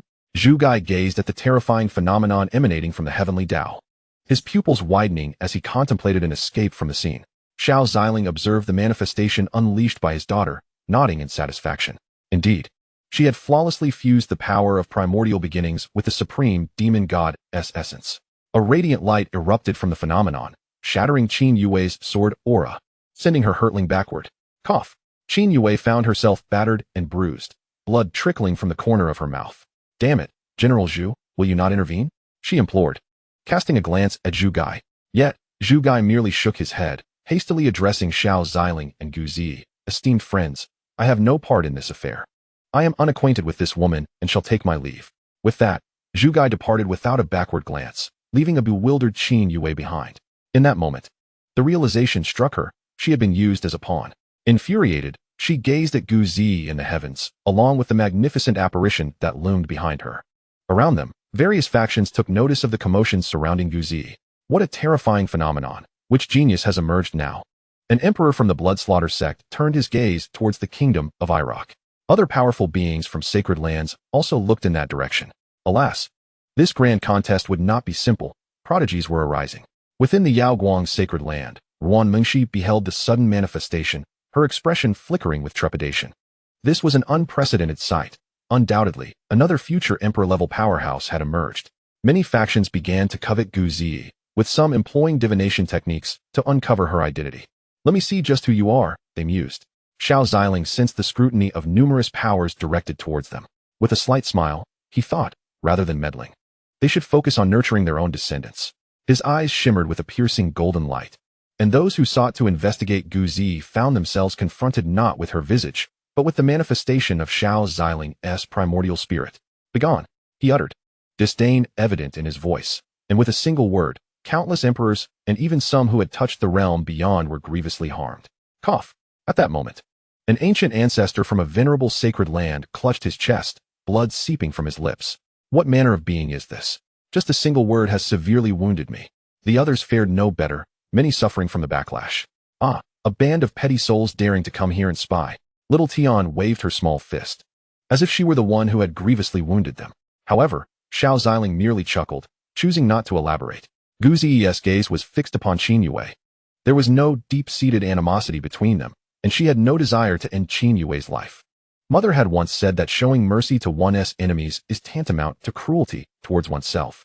Before I can regard you as an adversary, I advise you to depart from this place. Gu Zi admonished Qin Yue, her formidable aura rendering any thought of retaliation utterly futile for Qin Yue. Chapter 20. A misunderstanding. Qin Yue deceived, kneeling in apology. Xiao Ziling nearly burst into laughter. How did his daughter manage to deliver such a formidable statement with such a naive tone, juxtaposed against her aloof demeanor? Huh. You obliterated the Xianxian sect and took the life of my friend, and now you demand my departure? Qin Yue struggled to rise. She possessed an undeniable trump card and felt no trepidation regarding the threat posed by those before her. Your friend? The mention of the Xianxian sect ignited a spark of anger within Gu Zi. The wretches of the Xianxian sect are unworthy of lament. Upon realizing Qin Yue's connection to the Xianxian sect, Gu Zi raised her arm, and the divine manifestation behind her mirrored the action. Moonlit remnants. Before Gu Zi, a strikingly similar lunar image materialized, encircled by patterns reminiscent of divine runes. She gently extended her finger towards the image, which began to shimmer with light. And in the next moment, a colossal beam surged forth directly aimed at Qin Yue. Meanwhile, the onlookers within the kingdom of Alak observed the earth-shattering battle outside, rendered speechless in astonishment. Is this the nature of combat among the strong? How is it that they seem capable of effortlessly annihilating Alak? Truly, it is terrifying. Oh, so this is the brilliance of the prodigies beyond our realm? Remarkable indeed. The formidable cultivator who had just expelled Qin Yue and Gu Zi shared the sentiments of awe regarding Gu Zi's terrifying prowess. Qin Yue was left stunned and immobile by the oncoming strike, her pupils dilating as she could only watch the beam approach. Little one, mercy is a virtue. A powerful holy presence dispelled the luminous beam that Gu Zi had unleashed as a shadowy figure materialized between the two. It is over, it is over. A saint has descended. Master, what shall we do now? Little Tian gazed upon the apparition, sensing the overwhelming aura emanating from it. Unmistakably belonging to one who had long since attained the status of a saint, perhaps even bordering on the supreme. Xiao Ziling regarded the apparition with calmness. There is no cause for alarm. It is merely a shadow, devoid of malice. Though he spoke with composure, he gradually advanced forward. Gu Zi, taken aback by the sudden appearance of the figure, also felt the weight of its powerful presence, momentarily paralyzed into inaction. Observing her father approach, she relinquished the divine manifestation, gently descending before hastening towards Xiao Ziling. Father, how is Zi performing? Xiao Ziling smiled and nodded. Indeed, Zi has surprisingly mastered the manifestation of extraordinary phenomena. What a delightful surprise for her father. It was perplexing. Although this individual had just traversed the skies, I sensed no aura emanating from him. How strange. The shadow mused inwardly, simultaneously acknowledging the gravity of Xiao Ziling's presence. Fellow cultivator, I am Wu Yan, the seventh elder of the outer sect of the 100 Flowers Sacred Land. I am unaware of what my inept disciple has done to provoke you both. Should it be my disciple's fault, I shall certainly impose severe penalties. Wu Yan concluded, casting a glance towards Qin Yue. She was well aware of her disciple's disposition. Though somewhat naive and inexperienced in worldly affairs, she was unlikely to commit any grave errors. Xiao Ziling shook his head. I am not certain.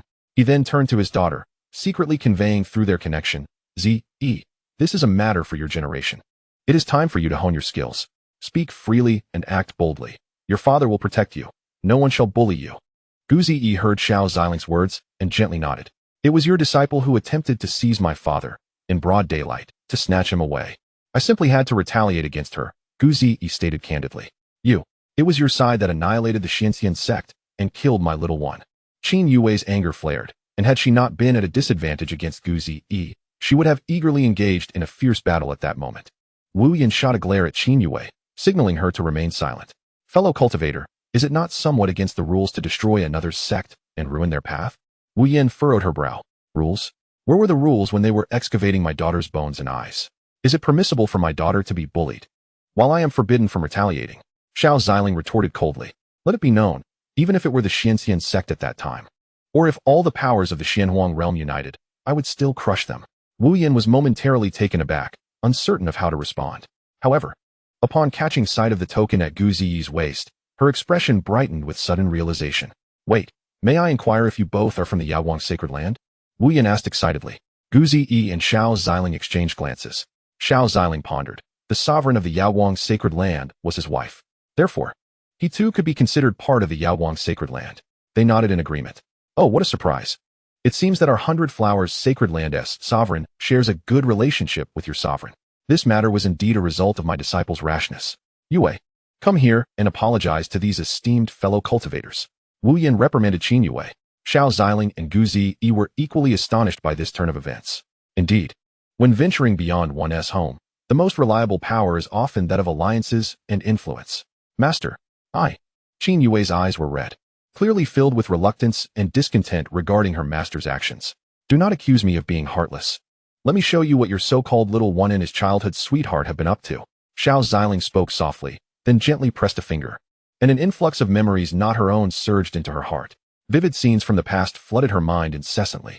Her previous beliefs shattered as she learned of Lin Yufeng secretly watching his female disciples bathe, while simultaneously courting his childhood sweetheart, and professing his love to the present Gu Ziyi. Integrating this with her prior memories, she realized that these were indeed authentic experiences. This is impossible. What? Why is this happening? Qin Yue was deeply saddened, tears streaming down her face. She felt so foolish, first deceived by others and then used as a pawn. Alas, Yue, apologize to your fellow cultivators and hasten back to the Holy Land. I am sorry, esteemed friends. My disciple has caused you trouble. Thank you for helping her dispel a heart demon. Should you ever visit the 100 Flowers Holy Land, I shall personally host you both. After sighing at Qin Yue, Wu Yan expressed her gratitude to Xiao Ziling and Gu Ziyi. Gu Ziyi felt a pang of sympathy for Qin Yue, approaching her to gently wipe her tears. No more crying. You'll turn into a big spotted cat. Hearing Gu Ziyi's nonsensical comfort, Qin Yue felt an urge to laugh amidst her tears. Humph, I apologize. Today, I was in the wrong. I'm sorry to you both. And you, today I have lost. Just wait. Once I return and cultivate for a while longer, I shall surely defeat you. After kneeling to apologize to Xiao Ziling and Gu Ziyi, Qin Yue regained her composure, whispered a few words to Gu Ziyi, and then departed. Actually, I feel you're not bad, as long as you don't compete with me for my father. Gu Ziyi scratched her head.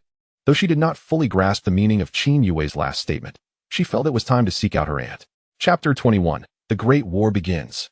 The radiance of Yao Guang battles the blood fiend. The supreme confrontation approaches. Father, let us depart. Gu Ziyi returned to Xiao Ziling's side as they continued their journey towards the Yao Guang Holy Land. Xiao Tian, I worry about Ziyi's character. Will she be deceived when she ventures out? Xiao Ziling sighed in exasperation. Fear not, master. Little Ziyi is of the primordial extreme body. She can sense things that are detrimental to her, and those who may harm her. Just as the Nangong family and the protagonist could evoke a sense of aversion in her. Xiao Tian explained to Xiao Ziling. Indeed. And it seems that Gu Hanan's robust upbringing has shaped Ziyi well, though her temperament appears somewhat Her assertive nature clearly stems from her mother, being particularly kind to her own while showing resistance to outsiders. On her way back, Qin Yue transmitted a message to her master, summoning her to the Mingyuan Empire. Mingyuan Empire, you dare to conspire against me? Then do not blame me for my ruthlessness, Qin Yue declared coldly. The Mingyuan Empire evidently understood that Gu Zi and Xiao Ziling possessed extraordinary abilities. They sought to have her sacrificed at their hands, igniting a holy war. If her master hadn't recognized that they were friends of the Yaoguang Holy Land, they might have indeed succeeded in their treachery. Qin Yue swiftly traversed the skies, determined to seek retribution against the Mingyuan dynasty. Within the confines of the dynasty, Zhu Gai had just returned and promptly reported to Chu Huaijiu. Your Majesty, rest assured, I witnessed the conflict unfold. Given the prowess of those two, the Northern Guardian stands no chance. How could Qin Yue possibly contend with them? Zhu Gai assured Chu Huaijiu with a pat on his chest. Chu Huaijiu, satisfied, replied, well done. You may take your reward. Thank you, Your Majesty. Zhu Gai beamed, but just as he was about to depart, the hall's ceiling was cleaved open by a sword, and Qin Yue descended from above. Is that so? The Mingyuan Emperor truly possesses remarkable skills, daring even to scheme against the Holy Land. Qin Yue's aura surged forth. Though she had recently sustained injuries from Gu Zi, the assistance from Xiao Ziling had notably alleviated her wounds. Otherwise, her master would not have departed so easily. Chu Huaijiu gazed at her in shock, his expression morphing into one of rage as he turned toward Zhu Gai. Is this what you call resolved? What stands before me now? Not only Chu Huaijiu, but Zhu Gai too was bewildered. He had been certain that they had engaged in battle, almost becoming entangled himself. This shouldn't be. Zhu Gai mused inwardly. With Qin Yue's strength, she should not have survived their hands. Yet, now he saw no alternative but to execute her and then concoct a scheme to frame another. Both Chu Huaijiu and Zhu Gai reached a mutual understanding. As they prepared to strike, a formidable holy might erupted, sending them both flying. What audacity from the Mingyuan dynasty! How dare you conspire against the disciples of the Holy Land? Wu Yan descended from the heavens, her eyes ablaze with fury. Had she not recognized the true token of the Yaoguang Holy Land, they might have succeeded in their deceit. Wu Saint! Chu Huaijiu attempted to defend himself, but Qin Yue wasted no time, driving her sword through his heart. Blood poured from his mouth as a once great emperor met his demise. Wu Yan's gaze turned icy as she raised her hand, sending a palm strike toward Zhu Gai. Not so fast. You are no saint. The overwhelming force of her magic crushed Zhu Gai into a pulp. Now, return and diligently cultivate. Be more astute in the future. How could you fall for such a ruse? Wu Yan admonished Qin Yue sternly. Qin Yue obediently nodded, fully aware of her master's profound affection for her. A single command had summoned her from the Holy Land, solely to aid in her vengeance. Meanwhile, within the Yaoguang Holy Land, Ruan Mingxi had gathered all-powerful beings above the Saint Realm in the skies above the sect. Master, the forces of the Blood Fiend sect are nearing. An elder approached her. She was Yuning, the second elder of the Yaoguang Holy Land, with the Grand Elder at the borders. She now held the highest cultivation rank within the sect, second only to the Master and the Supreme Ancestor. Elder Helan approached Ruan Mengxi's side. Your Holiness, among the forces of the Blood Slaughter sect, there exists an emperor. Ruan Mengxi slowly opened her eyes, realizing that this might be the most catastrophic disaster ever faced by the Yaoguang Sacred Land, potentially leading to its annihilation. Yuning and Helan stood beside Ruan Mengxi, proclaiming, we are willing to stand with your holiness through thick and thin. Ruan Mengxi turned to the gathered individuals, feeling a sense of comfort as she nodded appreciatively. With such unity within the sacred land, how could it possibly fall? Xiling, once we deal with the Blood Slaughter sect, I shall come to find you. Outside the Yaoguang sacred land, the atmosphere was thick with blood energy, shrouding the sky in crimson. Who would have thought that the Yaoguang sacred land would prove so formidable? If we fail again, it may not bode well for us, remarked a peak supreme powerhouse. Do not worry, this time we will surely subdue them. But take heed. That woman from Yaoguang is indeed extraordinary, far beyond what we anticipated, another supreme stated. I propose we pay a visit to that woman, shall we? Spoke the Ghost Shadow Supreme, feeling a surge of eagerness to confront Yaoguang's strongest. Indeed, I share your sentiment. Let us proceed. All but one mid-tier supreme remained to command the army, as the others set forth towards the Yaoguang sacred land. Meanwhile, Ruan Mengxi, who had been meditating, suddenly sensed powerful forces approaching, her eyes snapping open. They have arrived. She drew forth a quasi-imperial weapon, the flowing light feather fan, and with a forceful sweep, summoned a fierce whirlwind that roared through the heavens. The tempest surged forward, eventually dissipating after colliding with an unseen force. 5 peak supremes, 10 late-stage supremes. The blood slaughter sect truly regards us with respect, Wan Mengxi mused, her brow furrowing as she noted the various powers dispatching their elite to the border. The presence of so many formidable foes suggested internal strife within the blood slaughter sect as well. The Yaowang Sacred Master is rather impatient. A figure of such beauty should embody more grace. The Ghost Shadow Supreme chuckled ominously. Ghost Shadow Supreme, Lihua Supreme, Yueying Supreme, Xiansha Supreme, and Blood Eye Supreme. It appears the lessons from our last encounter were insufficient, Wan Mengxi remarked, her gaze icy as she regarded the group before her. We have little time to indulge the Yaowang Sacred Master. It is time for Yaowang to face its reckoning. Xiao Ming expresses gratitude for everyone's encouragement for updates and appreciates their viewership, promising to continue providing content. Chapter 22. The Powerful Wan Mengxi. Is the true main force of the Blood Slaughter sect yet to arrive? Blood Eye Supreme scoffed. Recalling the unexpected depth of Wan Mengxi's hidden strengths during their last assault on the Yaowang Sacred Land, which had resulted in significant losses for the Five Peak Supremes. Wan Mengxi let out a light laugh, her figure more enchanting than any other, graceful as a startled swan, delicate as a wandering dragon. Her waist was slender, easily grasped in one hand, swaying gently like a fragile willow in the breeze. Her shoulders, delicately sculpted, boasted smooth and elegant lines, as if they bore the poetry and tenderness of the world. She moved with ethereal grace, her flowing robe billowing around her, each step akin to treading upon clouds, exuding an otherworldly beauty untouched by the mundane. Oh, how exquisite the sovereign of the Yaowang Sacred Land truly is. As the crowd beheld Wan Mengxi before them, an instinctive urge to kneel at the hem of her robe surged within them. A swarm of insects. Wan Mengxi pointed toward the heavens, where the sky appeared to rip open, revealing a colossal hand gradually materializing before the onlookers. The Frosty 3000, the hand of heaven and earth. Wan Mengxi summoned the forces of nature, an overwhelming surge of spiritual power converging upon her. A tempest erupted around her, her aura intensifying, her eyes glowing with a cerulean light.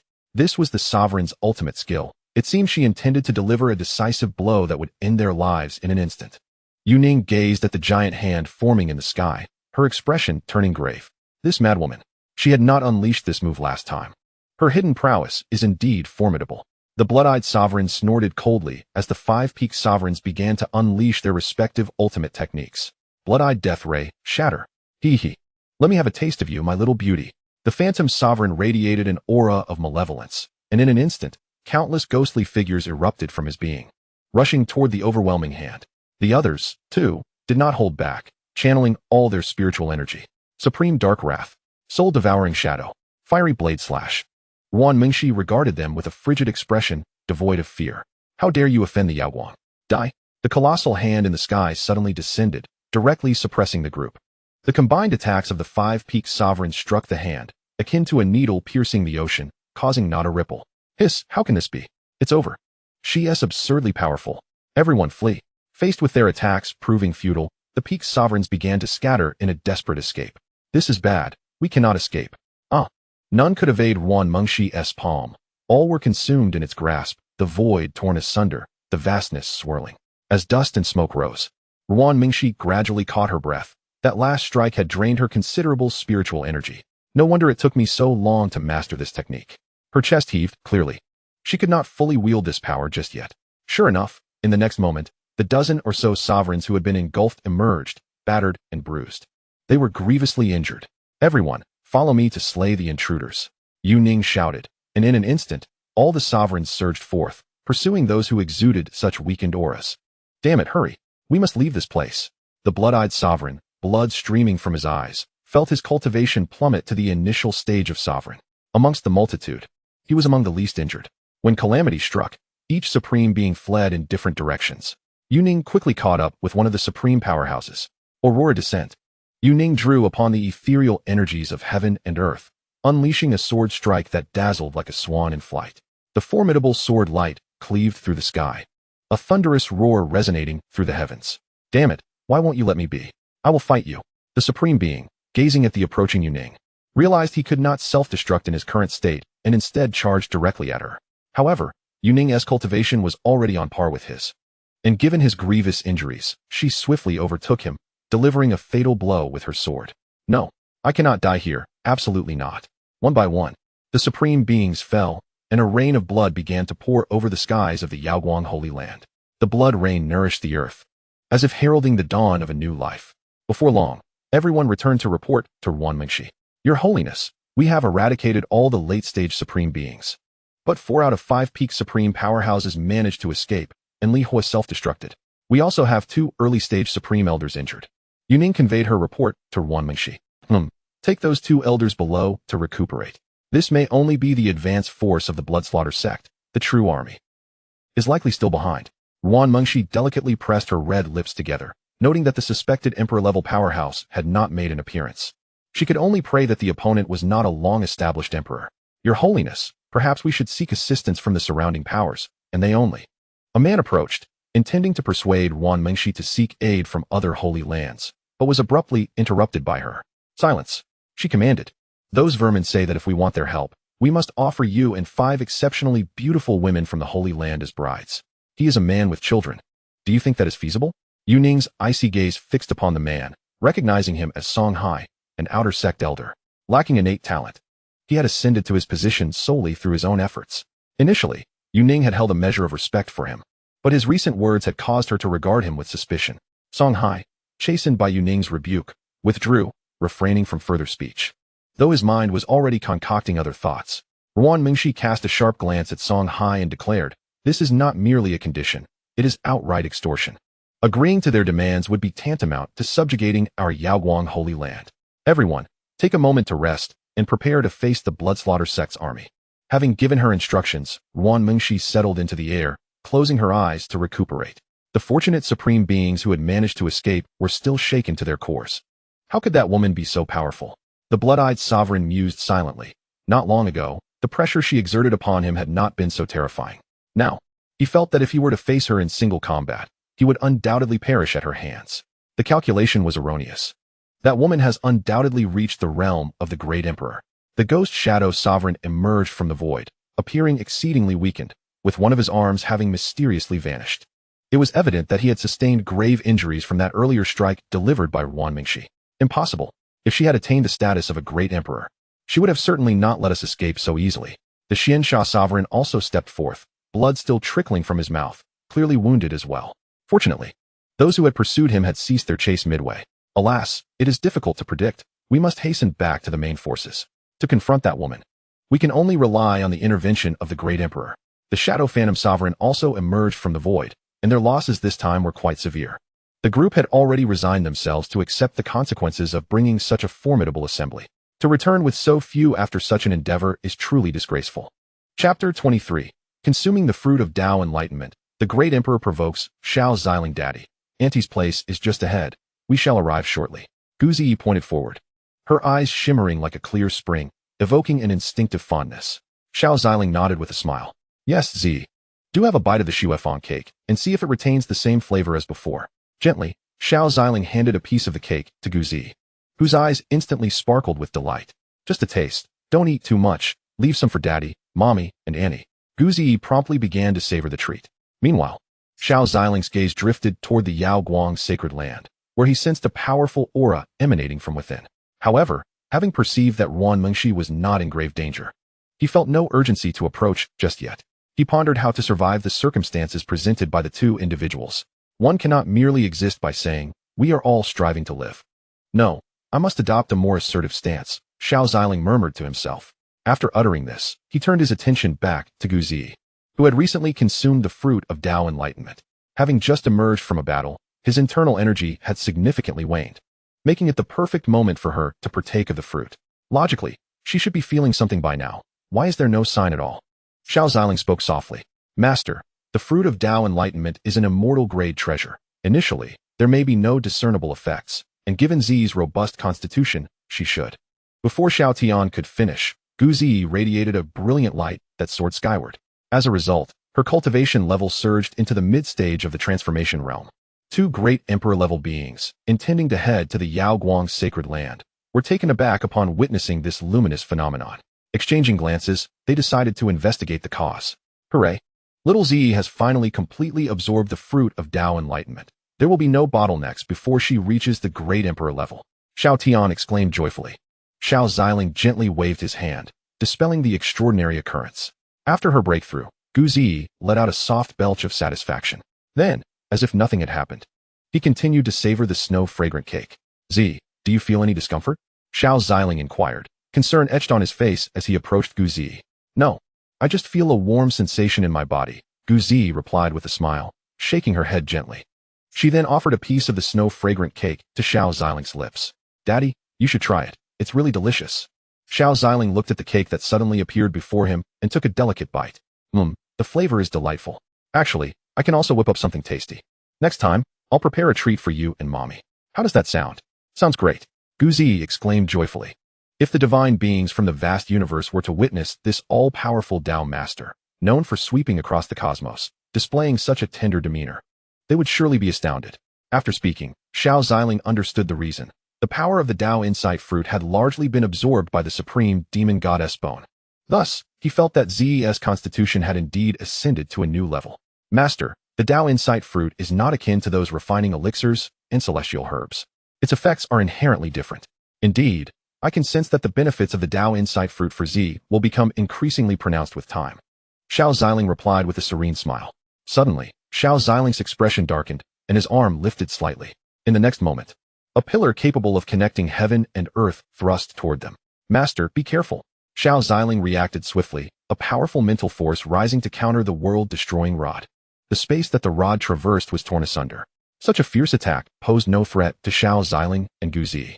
Gu Zi suddenly felt a tremor and promptly halted her actions. What's wrong, Daddy? It's nothing, just a few bad people, Xiao Ziling replied with a gentle smile. His hair gently lifted by his own aura. His gaze turned toward the distance, where two emperor-level powerhouses were also observing him, their auras steadily rising. Resembling deities standing proud in the sky, the entire atmosphere seemed to darken under their influence, as inky clouds rolled in like a tide. What a young genius at the transformation realm. TSK, it would be a waste if such talent is not ours. Remarked one emperor with 2-star rings at his back. Tianxing, you are blinded by genius. Don't tell me you haven't noticed she is the primal extreme body, a muscular man remarked with a charming smile. Every muscle on his body radiating a domineering spiritual power. These two were none other than the Emperor Tianxing and Emperor Batian, who were en route to assist the Blood Fiend sect in attacking the Yaoguang sacred ground. They had initially been on their way to Yaoguang when they sensed the formidable anomaly here, thinking perhaps a treasure had emerged. I see. But I wonder what thoughts Emperor Batian has, Emperor Tianxing scoffed. The sovereign of the heavens remained silent, gradually advancing forward, each step causing intense tremors in the surrounding space. In just a few strides, he hovered above Xiao Ziling. Little ghost, surrender the woman beside you, and I may spare your life, the sovereign jeered, looking down upon the slender figure of Xiao Ziling with disdain. Although he had just intercepted Xiao Ziling's Tsangyan staff, he felt no imperial might emanating from him, clearly indicating that this individual did not possess the prowess of an emperor. Gu Zi furrowed her brow, finding the person before her exceedingly annoying. I do not enjoy gazing up at others. Come down, Xiao Ziling replied with an expressionless face, causing the heavens and earth to tremble as a formidable pressure enveloped the sovereign of the heavens. The sovereign felt his shoulders grow significantly heavier, as if burdened by countless weights. Seeking death, his eyes radiated a green light as he hurled the Tsangyan staff into the sky. The three absolutes of the heavens, God, Demon, Buddha, a colossal phantom wielding the Tsangyan staff emerged, and the sovereign executed his staff technique, sweeping it towards Xiao Ziling. Xiao Ziling merely flicked his finger, summoning a resplendent golden giant sword that soared like a lightning bolt through the sky, piercing the phantom. The golden sword sent the Tsangyan staff flying, and with a single strike, it obliterated the phantom before advancing toward the sovereign. Realizing the imminent danger, the sovereign quickly activated the sovereign's sacred body, his flesh transforming into an impenetrable fortress, enveloped in a golden shield. The two immense forces collided, and in an instant, the sovereign's shield was shattered. How could this be? The sovereign's eyes widened in disbelief. The nearby star sovereign also sensed the anomaly and rushed to the sovereign's side, both attempting to withstand the golden sword's assault. What terrifying power! Who is this individual? The star sovereign was equally astounded by Xiao Ziling's strength, and they quickly realized they could not fend off the giant sword, opting instead to evade. With a gentle snap of his fingers, Xiao Ziling drew the four of them into a different realm. Chapter 24. One sword annihilates, the sovereign falls. Betrayal, and the crisis of Yaoguang. Gu Zi gazed around with gleaming eyes, her curiosity piqued by the new space. She resolved to train diligently to attain her father's level of power. The sovereign of the heavens and the star sovereign exchanged glances, their brows furrowing at Xiao Ziling's capabilities. Though they could also enter this realm, The creation of such a space was beyond even those emperors who specialized in spatial powers. Let us join forces. This brat is peculiar. The star sovereign conveyed to the sovereign of the heavens in a solemn tone. 2 star rings appeared at his sides. Holy radiance star wheel.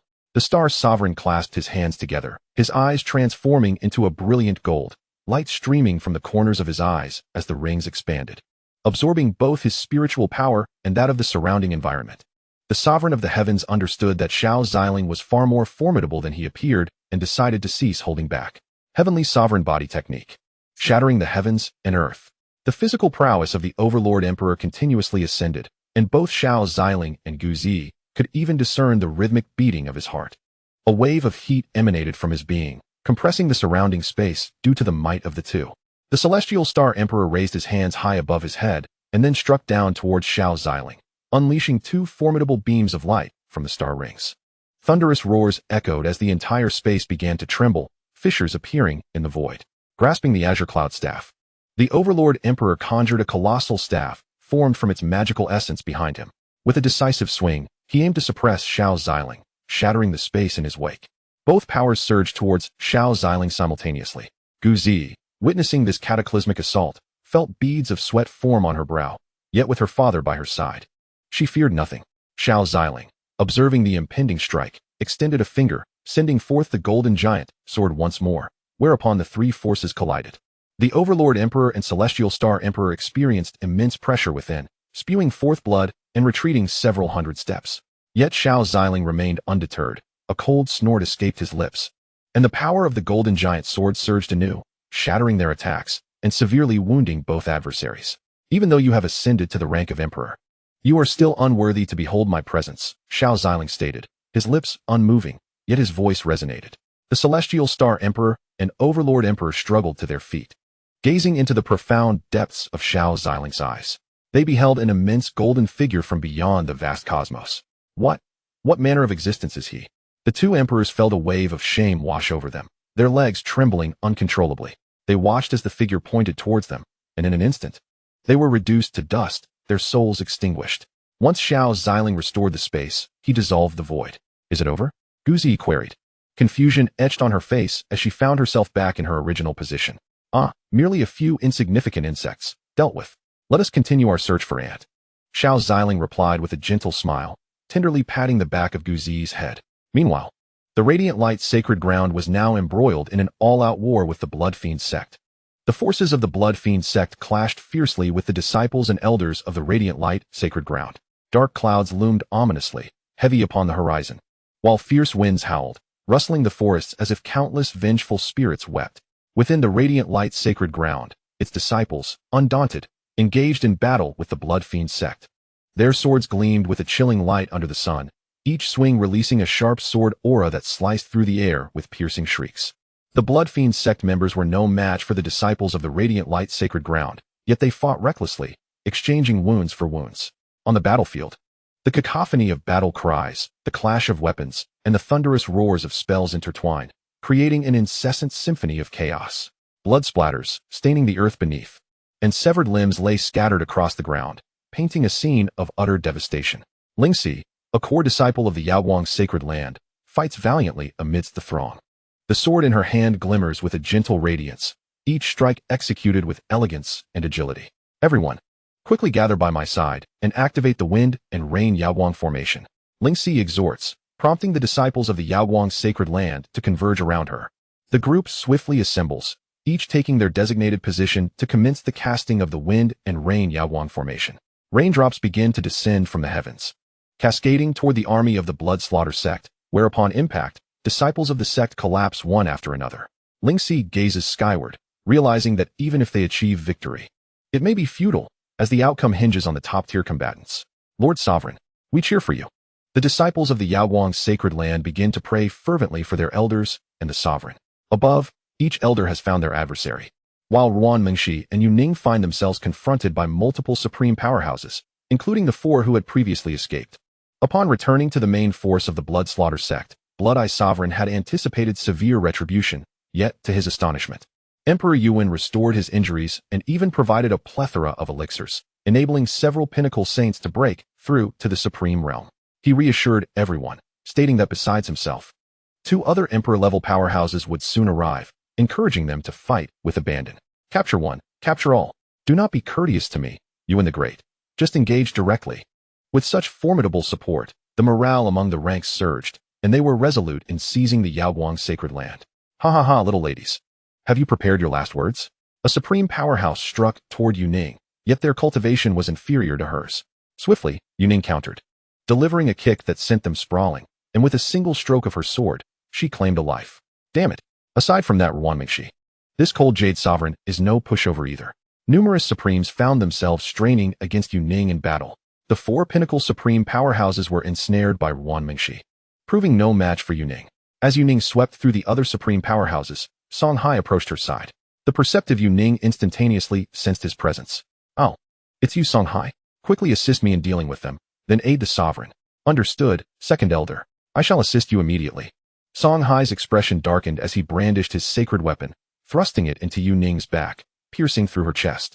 Blood surged forth, and Yuning's face contorted in pain as she coughed up a mouthful of blood. Second elder, Yuning. The other elders and Ruanmingxi turned their gazes toward Yuning. Damn it, Songhai, you treacherous scoundrel. An elder erupted in furious condemnation toward Songhai. A group of mindless individuals believes that opportunities must be seized on one's own. The demise of the Yaoguang sacred land is an inevitable fate. Have you all become indifferent?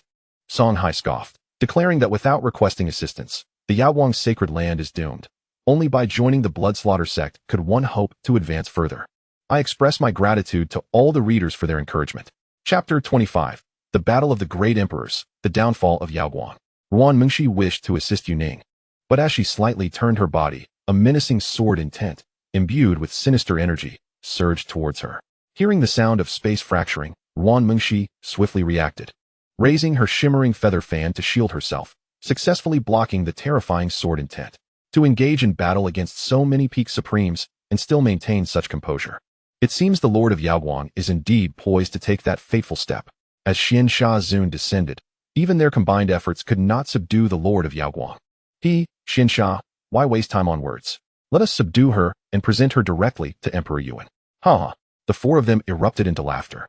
Yet, the mirthful laughter of these few suddenly shifted, as they sensed an overwhelming imperial might approaching. Whoosh.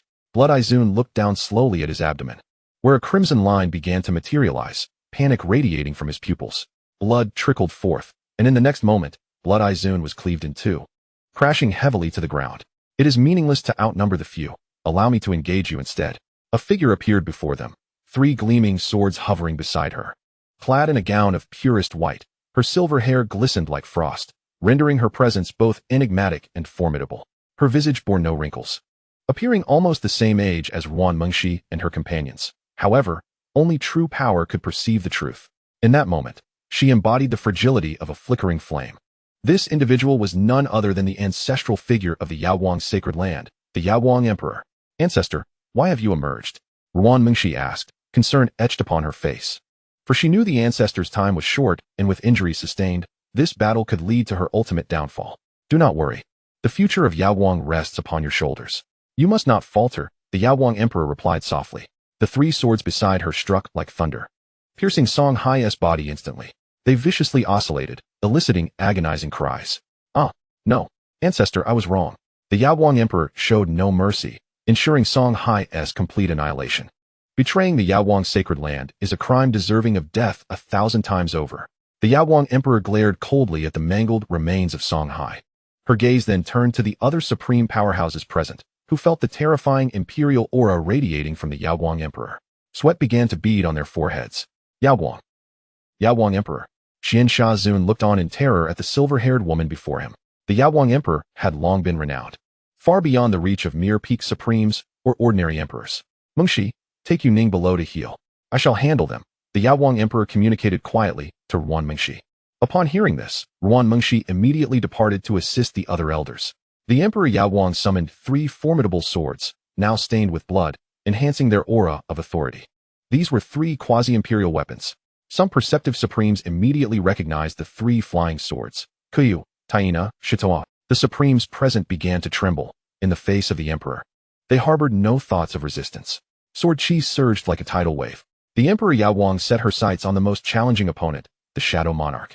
The three quasi-imperial weapons soared forth in an instant, their powerful blades slicing through the air, tearing the heavens asunder. The Shadow Monarch attempted to evade, but it was far too late. The overwhelming sword intent engulfed him like a tsunami. A once great supreme met his demise. How terrifying. The onlookers gazed at the Emperor Yaoguang's strike, the remnants of her sword intent lingering in the air, just as she was poised to eliminate more supremes. A beam of light surged toward her. The three flying swords instantly shielded her, clashing against the incoming force, causing the very fabric of space to tremble violently. The Emperor's eyes glinted with frost as she concentrated her vast magical energy, then unleashed a palm strike, sending the intruder sprawling back hundreds of meters. She frowned at her still slightly trembling hand. Emperor Yaoguang, who would have thought, after all these years, you still thrive so well? As the light dissipated, a figure over 10 feet tall, with a golden face, long beard, fierce eyes, and clad in a golden chainmail, brandishing the imperial weapon, the phoenix-winged golden halberd, descended like a celestial deity. It was Emperor Yuan. How splendid. Haha, the Yaoguang sanctum is doomed, with Emperor Yuan taking action. I refuse to believe this group has any chance of survival. The Blood Fiend sect's members felt their anxieties ease upon witnessing Emperor Yuan's intervention. Conversely, the Yaoguang sanctum's members realized that a formidable emperor had also emerged from the Blood Fiend sect.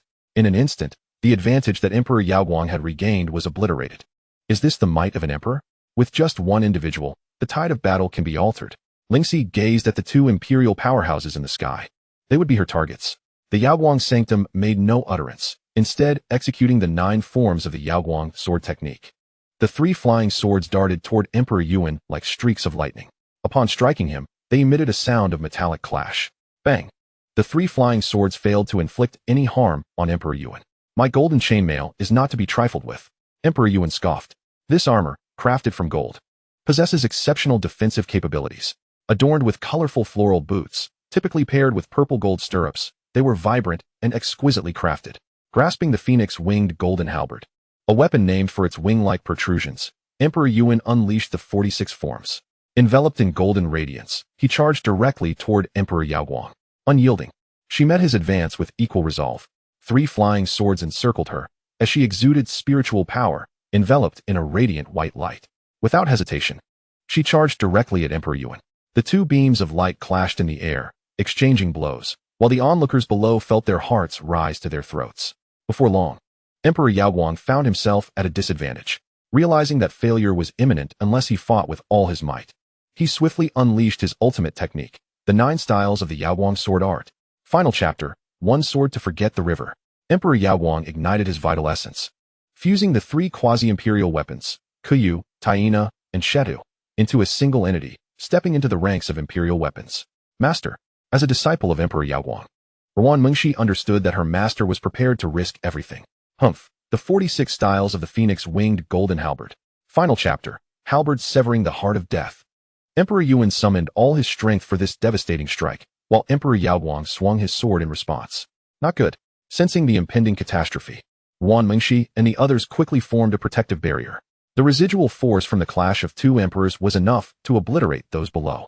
The members of the Blood Fiend sect hastily retreated, fearing for their lives in the aftermath. The 2 powers shattered the heavens, unleashing a blinding brilliance.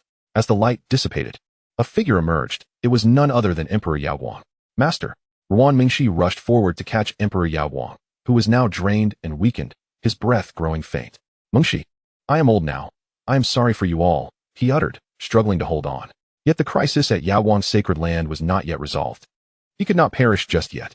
Master, please do not speak. Just rest, Ruan Mengshi comforted him. As Emperor Yaoguang gazed at his beloved disciple, tears streamed down his cheeks. Mengshi, I have troubled you so much over the years. 2 elders skilled in healing and alchemy approached to assess Emperor Yaoguang's injuries. Take good care of our master.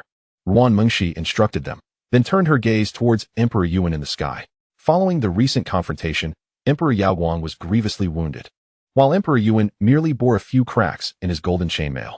His hair was tousled by the wind, standing proudly in the air, resembling a divine being capable of ruling the world. Emperor Yuan's eyes lit up as he beheld Ruan Mengshi standing at the forefront of the crowd. He had never encountered a beauty so exquisite. Even Emperor Yaoguang paled in comparison to her charms. Ruan Mengshi's silky, flowing hair shimmered with a faint golden glow. Her elegant demeanor and graceful movements reminiscent of a celestial being descending to the mortal realm. embodying a beauty that could captivate both fish and birds alike. Coupled with her perfect figure and ample bosom, Emperor Yuan could not help but lick his lips in admiration. Marvelous, absolutely marvelous. He gazed at Ruan Mingxi, already envisioning a scene where this enchanting beauty would submit to him. Little beauty, have you come to surrender? Emperor Yuan regarded Ruan Mingxi with disdain. If you wish to capitulate, you and the beauties of your sacred land should treat me and my brothers well. Perhaps I might allow some of you to survive. A sinister smile played upon Emperor Yuan's lips, as his gaze fixated on Ruan Mingxi's exquisite form.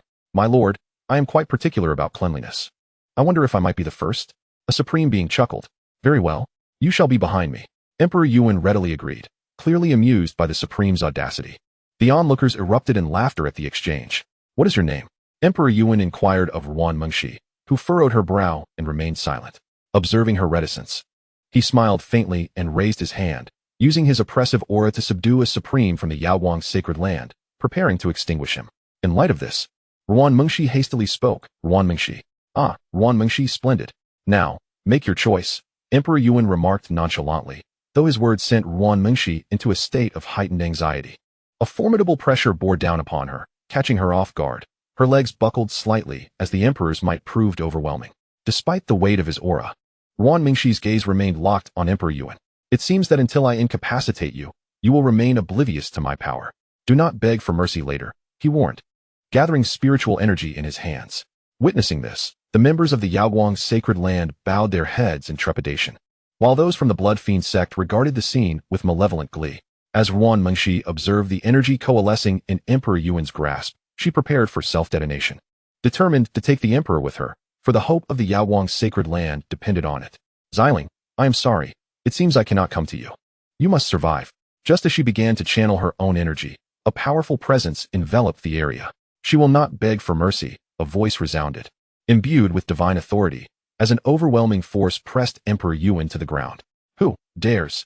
He stammered, straining to discern the identity of his assailant, yet the immense pressure threatened to shatter his very insides. What is happening? The members of the Blood Fiend sect recoiled in shock. Even the Peak Supreme, Xiansha, took several steps back. However, a formidable force continued to pin them to the ground. Xiao Ziling, accompanied by Guzi, made a powerful entrance. With a wave of his hand, countless stars rained down upon the Yaoguang's sacred land, rejuvenating the wounded disciples and elders. The once faltering Emperor Yaoguang and Elder Yuning also regained their strength. Both individuals were profoundly astonished by Xiao Ziling's prowess. Just moments ago, they believed they had reached their limits, yet now they found themselves rejuvenated. Particularly, Emperor Yaoguang felt a significant alleviation of her prior hidden injuries. She sensed that she could continue to safeguard the Yaoguang's sacred land for several centuries. Ruan Mingxi gazed upon Xiao Ziling's figure, tears of joy welling in her eyes. He was truly alive. Besides Xiao Ziling, Guzi scanned the crowd and immediately spotted her aunt. Daddy, may I go find my aunt first? Upon receiving a gentle nod from her father, she soared toward Ruan Mingxi. Upon seeing Guzi, Ruan Mingxi steadied her emotions, initially overwhelmed with happiness. However, witnessing Guzi approaching her in flight startled her. Was Z truly capable of flying? Aunt. Z has found Daddy. Guzi reached Ruan Mingxi's side, who embraced her as if she were still a child. Z, Aunt has missed you so much. I have missed you too, Aunt. Emperor Yaoguang approached Ruan Mingxi and inquired, Mingxi, who is this? Ancestor, she is the daughter of a dear friend of mine, and also my daughter, Ruan Mingxi replied resolutely after a moment's thought. Emperor Yaoguang nodded in acknowledgement. All eyes turned toward Xiao Ziling in the sky, the crowd astounded by his strength. When did our Yaoguang's sacred land acquire such a formidable expert? Wow, he is incredibly handsome, resembling a celestial being. A throng of female disciples swooned, gazing adoringly at Xiao Ziling. Meanwhile, Ruan Mingxi sensed an impending threat and turned to the female disciples. Upon feeling the Master Lord's gaze, they all shrank back in trepidation. Xiao Ziling intensified his aura, a powerful presence sweeping across the entire expanse beyond the Yaoguang's sacred land. Who are you? We do not seem to be acquainted. Emperor Yuan attempted to break free from the pressure, but regardless of his struggles, he could not rise. Forced to remain kneeling on the ground. Those who dare to harm my woman shall face dire consequences. Xiao Ziling raised his hand slightly, applying gentle pressure forward. The supreme experts of the Blood Fiend sect and other cultivators were obliterated into mere pulp by the overwhelming force. Indeed, how dare you bully the mistress? You are courting disaster. Xiao Tian waved her tiny, delicate fist defiantly. Sir, We have 2 more Emperor-level experts en route. Their strength is on par with mine. You must think carefully. Though fear flickered in Emperor Yuan's eyes, he showed no sign of retreat. They had come determined to seize the Yaoguang's sacred land. Chapter 27. Are you referring to someone named Batian and Tianxing? I am her husband. Upon hearing this, the hopes of the Yaoguang's sacred land's populace were extinguished in an instant. How could this be? How could the Blood Fiend sect possess so many emperors? They sighed in unison, yet despite the grim circumstances, none wavered in their resolve. Even in death, they are determined to share the fate of the Yaoguang's sacred land.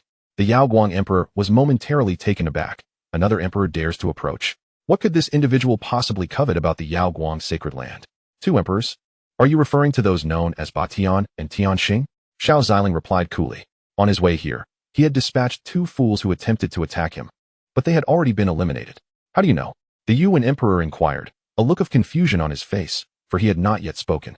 Those 2 fools are already dead. Xiao Ziling's expression remained unchanged as he gently cast down the imperial weapon, the Tsangyan staff, which landed directly before the Yaoguang emperor and Ruan Mengshi.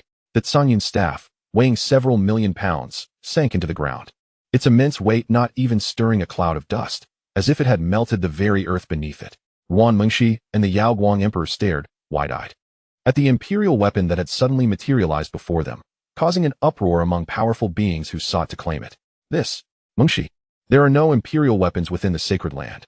Perhaps we should, the Yaoguang emperor conveyed secretly, to which Ruan Mengshi's face twitched. Realizing her ancestor was not what she had expected, she felt somewhat at a loss. This imperial weapon was not hers, and she would have to consult Brother Xiling about it. But what if he held a grudge for not having recognized him earlier, or for having pursued him? Ruan Mengshi fretted. The Yuan emperor gazed at the Tsangyan staff beside Ruan Mengshi and the Yaoguang emperor, his body suddenly trembling. How can this be? He stammered, finally experiencing genuine fear. My lord, you do not appear to be from the Yaoguang's sacred land. It seems you merely wish to toy with Mengshi, a mere woman. Rest assured, once we have taken the Yaoguang's sacred land, you may do as you please with her. And our Blood Fiend sect has beauties from all eras and regions, when the time comes. The Yuan emperor attempted to ingratiate himself with Xiao Ziling. But before he could finish, a wave of excruciating pain surged through him, causing his bones to crack ominously. One person? She is my lifeline. Listen to the sound of your own bones shattering. Xiao Ziling's expression turned frigid as he lightly tapped his finger forward. The Yuan emperor's bones began to splinter one by one, an unprecedented agony coursing through his nerves. Ah, bastard. Stop it at once. The Yuan emperor's face turned ashen. Had it not been for years of arduous training, he would have fainted by now. My lord, are you certain you wish to make an enemy of the Blood Fiend sect? The powers behind us are not something you can contend with. The Yuan emperor gritted his teeth, blood beginning to trickle from the corner of his mouth. Oh, Xiao Ziling's expression remained unchanged, his eyes gradually emanating a golden glow. The Yuan emperor found himself captivated by Xiao Ziling's gaze. Through the Yuan emperor's spirit, Xiao Ziling glimpsed the so-called powers backing him. After a moment, the Yuan emperor felt his stomach churn violently. Damn it! Emperor Yuan regained his senses and hastily prepared to detonate all of his cultivation. However, with a mere wave of his hand, Xiao Ziling rendered the once formidable Emperor Yuan utterly dispirited, leading to his immediate demise. Accompanying Emperor Yuan into battle were several pinnacle supreme beings, all of whom Xiao Ziling effortlessly dispatched. The onlookers from the Yaoguang's sacred land were left in a state of sheer disbelief. Was this truly how it concluded? The calamity that could have obliterated the Yaoguang's sacred land was averted by this enigmatic powerhouse. Empress Yaoguang, observing Xiao Ziling's prowess, was equally astonished, unable to discern the nature of his abilities or the aura he emanated. After neutralizing the Blood Fiend sect, Xiao Ziling slowly approached Ruan Mengshi and Gu Zi. Daddy! Daddy is so powerful! Gu Zi exclaimed, leaping into Xiao Ziling's embrace. He responded with a gentle smile, warmly catching her. This scene rendered the crowd speechless. Oh, little ancestor. You are formidable as well. Do you realize that the person you are hugging is capable of effortlessly annihilating an emperor? Empress Yaoguang awkwardly stepped forward. Mengshi. Who is this esteemed elder? Initially fixated on Xiao Ziling, Ruan Mengshi was momentarily taken aback upon hearing her ancestor call her. Ah, did you call for me, ancestor? You impudent child, how can you stare so intently at others? This is unbecoming of you, Empress Yaoguang conveyed through a secret transmission. Apprehensive that this mysterious figure might take offense and obliterate the Yaoguang's sacred land. I am her husband, Xiao Ziling replied nonchalantly. Upon hearing this declaration, Empress Yaoguang was instantly rendered speechless. Goodness, when did Ruan Mengshi find a man? The gathered members of the Yaoguang's sacred land were equally astonished. Although they had heard Xiao Ziling refer to her as his woman, their focus had been solely on his overwhelming strength and presence. To their astonishment, this elder was, in fact, the husband of their revered leader. Goodness, what a shocking revelation. Does this mean he is our holy monarch? It seems so, remarked Yuning, her eyes nearly popping out in disbelief. She had always been close to their leader and had no inkling of this man's existence. Where have you been all these years? I couldn't find you. I missed you so much, Ruan Mengshi expressed, surprised that Xiao Ziling openly acknowledged their relationship. Guzi, noticing her suddenly tearful aunt, approached with compassion. Auntie, don't cry. A hug from Daddy will make you happy. At her words, Ruan Mengshi could no longer contain her tears and gracefully stepped into Xiao Ziling's embrace. I am sorry. So much has happened over the years. I will tell you all about it in due time. Xiao Ziling's expression turned somewhat complex. Indeed, he felt a sense of responsibility. Gently, he patted Ruan Mengshi's back. A gentle surge of divine energy began to heal the internal injuries of Ruan Mengshi, soothing her emotions. Ah, indeed, Sister Hanning, these years have been quite arduous for her. Ruan Mengshi recalled the violet-haired maiden. Their relationship was rather amicable. In fact, during Gu Hanning's perilous moments, she had often provided covert assistance. Yet, due to the internal strife of the demon clan, should she intervene directly, it would ignite an all-out war between the righteous and the demonic factions. This was evident from her connection with Guzi, Mengshi, and Mengshi's husband. Let us retreat inside to converse further. This place is rather crowded, sighed Emperor Yaoguang with a resigned smile, casting a glance at the onlookers from the Yaoguang's sacred land. Witnessing this scene caused Ruan Mengshi to shyly bury her head in Xiao Ziling's embrace. Chapter 28. What if one does not know how to call? Your husband can teach you. Xiao Ziling, unperturbed, gently caressed Ruan Mengshi's flushed cheek with a smile. This tender gesture rendered Ruan Mengshi, already shy, utterly weak. Had she not been cradled in Xiao Ziling's arms, she might have collapsed entirely. All right, let us hasten back to the sacred land. It is rather crowded here. Ruan Mengshi whispered sweetly in Xiao Ziling's embrace, her delicate demeanor evoking envy in those around them. Wow, who would have thought that the aloof lord of the sacred land possesses such a tender side? After all, the lord was once a saintess. Surely, this esteemed individual must have been a prodigy from the same era, perhaps even one capable of sweeping all before her, which captivated our lord so deeply. As the discussions unfolded, Emperor Yaoguang turned to cast them a glance, instantly silencing their chatter. With a hint of hesitation, he addressed Xiao Ziling softly, that husband of Mengshi. Regarding the two imperial weapons, Xiao Ziling gazed at the weapons left behind by the two emperors. Ah, those two imperial weapons.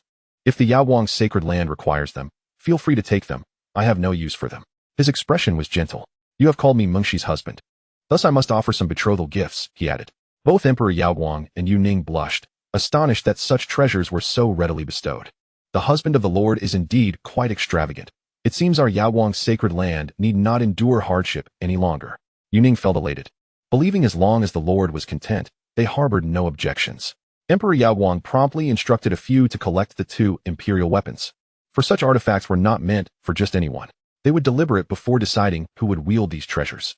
Ruan Mengshi observed the elders' eager expressions, as if they were willing to barter her for a few imperial weapons, and pouted. Ahem, let us return to the sacred land, Ruan Mengshi said, her cheeks flushed.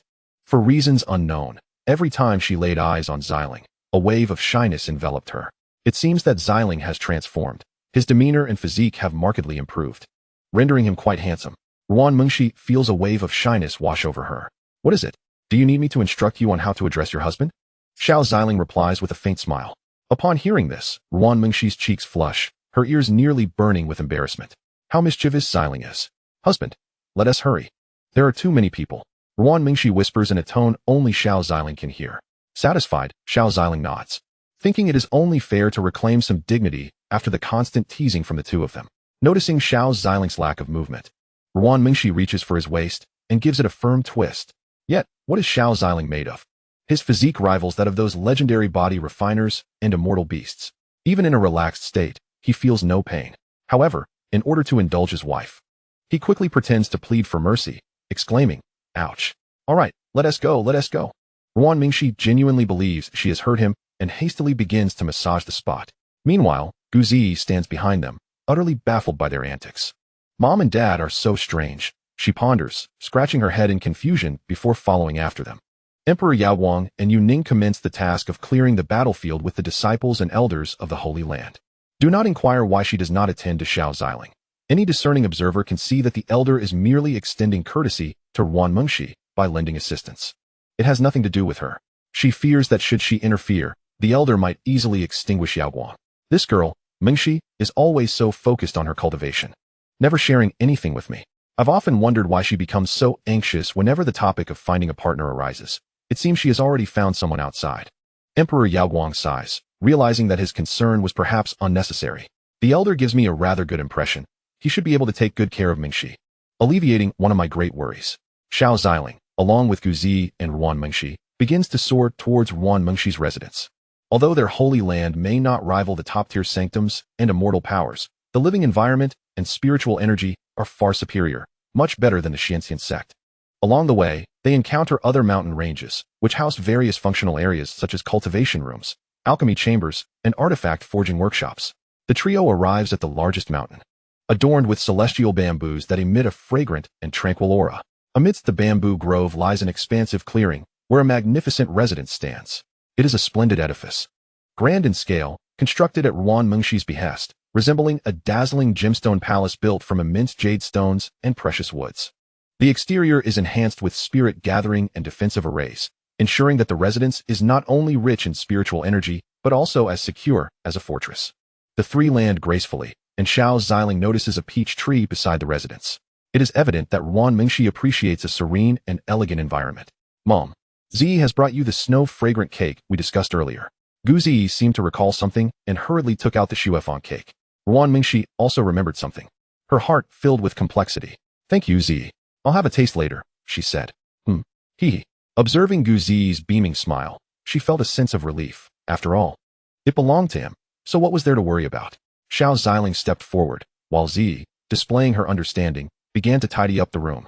Having learned this from Yuan Mengxi and Gu Hanyang, Fatty, I have some questions to ask you, Xiao Ziling said, his tone somewhat serious, unconsciously reverting to the previous moniker he had used for the two.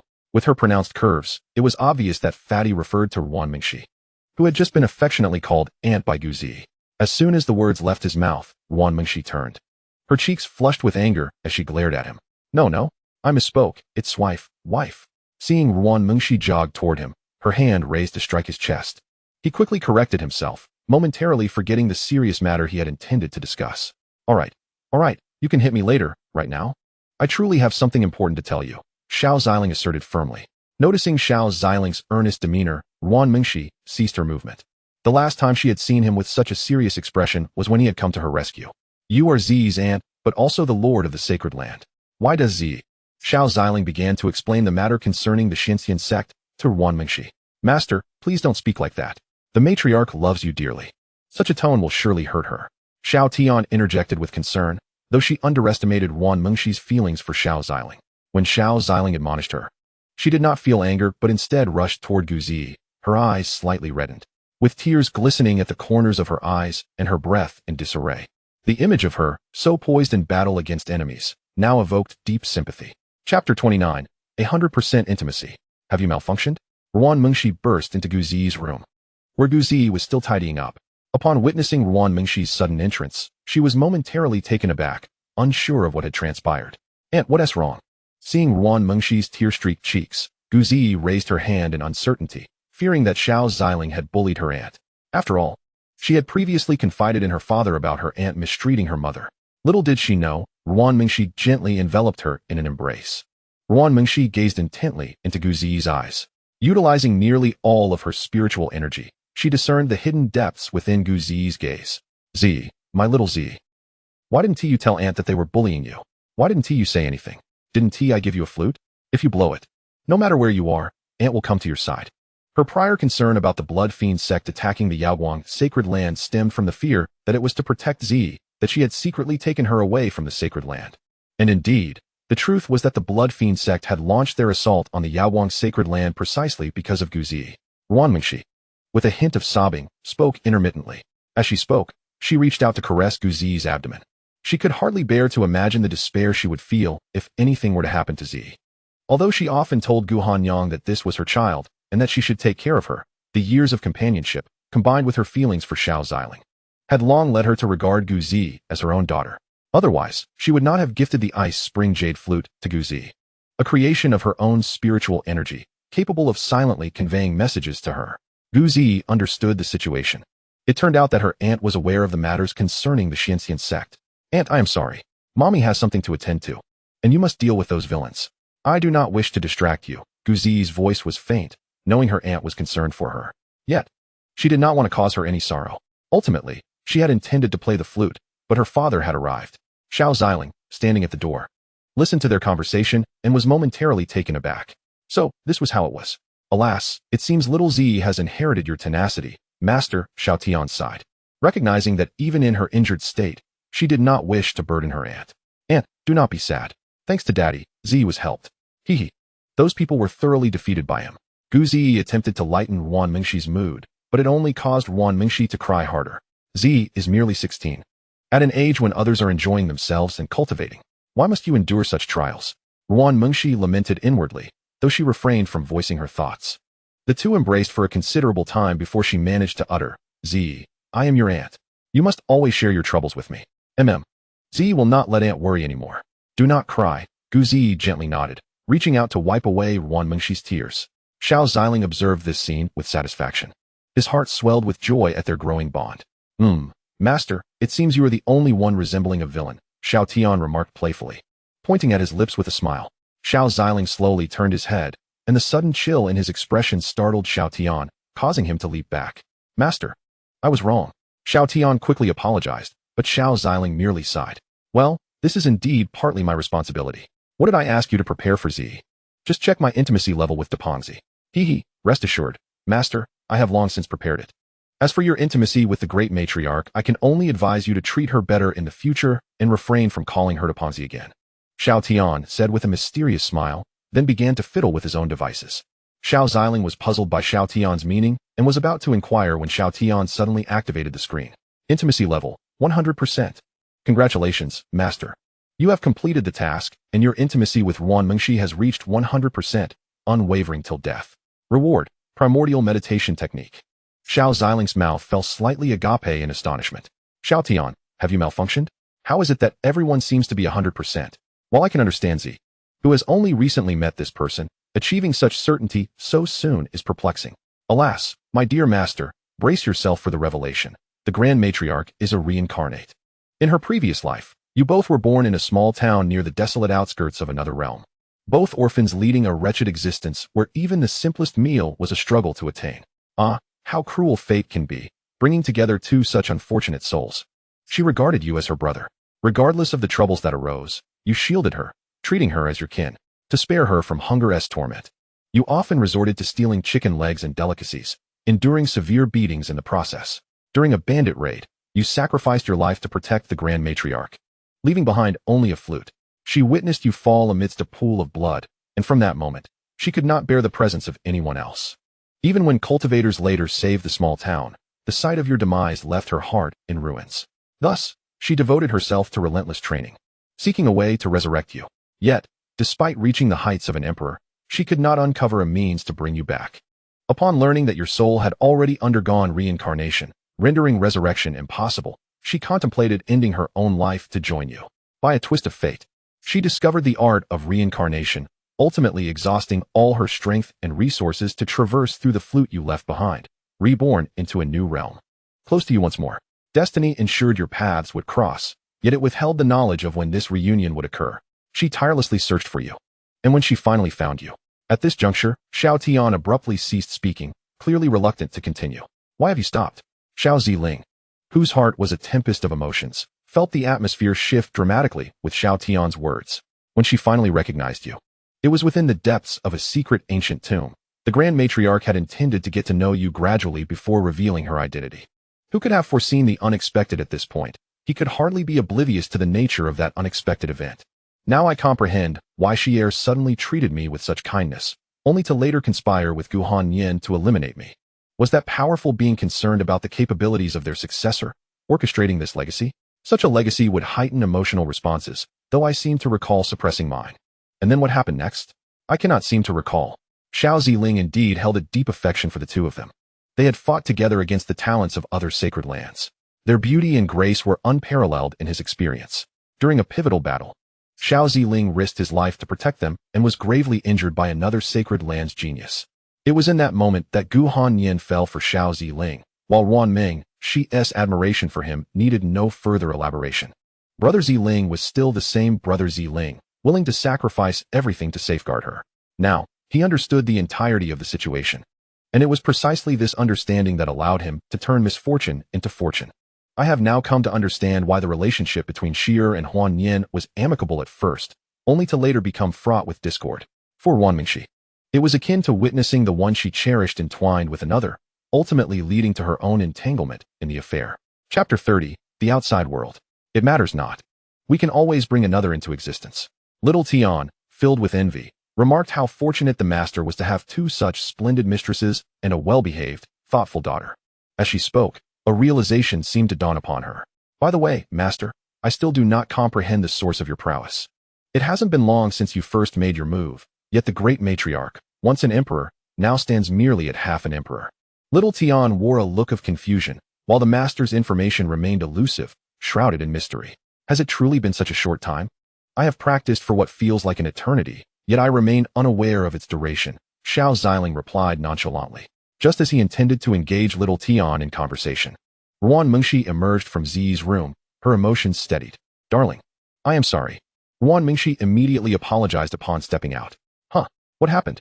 Xiao Ziling looked bewildered, while little Tian entered the system space, preparing a gift for Zi. She was not in a hurry. The master would eventually share his thoughts. At that moment, she aspired to be the first, nay, the third, listener to her master's revelations. If it were not for me, Zi would not have found herself in danger. Ruan Mingxi said, her expression tinged with melancholy. Xiao Ziling gently embraced her, soothing her troubled spirit. It is all right, Xie. You must not blame yourself. The fault lies with the Xianxian sect, and I have already dealt with them. As for the Bloodslaughter sect, I shall personally visit them in a few days to administer a lesson. Xiao Ziling's gaze deepened, for he had discerned the identity of the powerful figure behind the Bloodslaughter sect, who was not only targeting the Yaowang sacred land, but also Huan Yin. If you seek death so desperately, I would be more than willing to oblige, Xiao Ziling thought to himself. By the way, Huan Yin is still beyond the border. I have learned that she is on her way back and should arrive shortly, Xiao Ziling said with a gentle smile. Ruan Mingxi nodded. Where have you been all these years? Why is it that I cannot sense your location through the jade pendant you gave me? Did you not mention that it could be used to locate you in times of need? Ruan Mingxi recalled the pressing matter and promptly inquired of Xiao Ziling. The two made their way to the peach tree, where several chairs awaited them, and they settled into their seats. Xiao Ziling did not conceal the truth, sharing with Ruan Mingxi the events of his departure from the Xianhuang realm and his ventures into the outside world. However, he chose to withhold certain details from her. Do not let those who love you become aware of your suffering, for they may be unable to assist and will worry themselves into restless nights. Wow. So the outside world is vast indeed, and there are realms beyond the emperor's level? Ruan Mingxi's eyes sparkled with intrigue. Having once been an emperor herself, she could sense the existence of higher realms beyond that pinnacle. However, previously she was hindered by a lack of innate talent, compounded by certain congenital flaws, which prevented her from ascending to a higher realm and departing from the Xianhuang realm. Although she had the opportunity to utilize the reincarnation technique and step into that elevated plane, venturing to a better place, her heart was content. For her beloved was by her side, living a carefree life. The world beyond is vast. In due time, I shall take you all to explore it, Xiao Ziling remarked with a smile. First, let us locate Han Yan.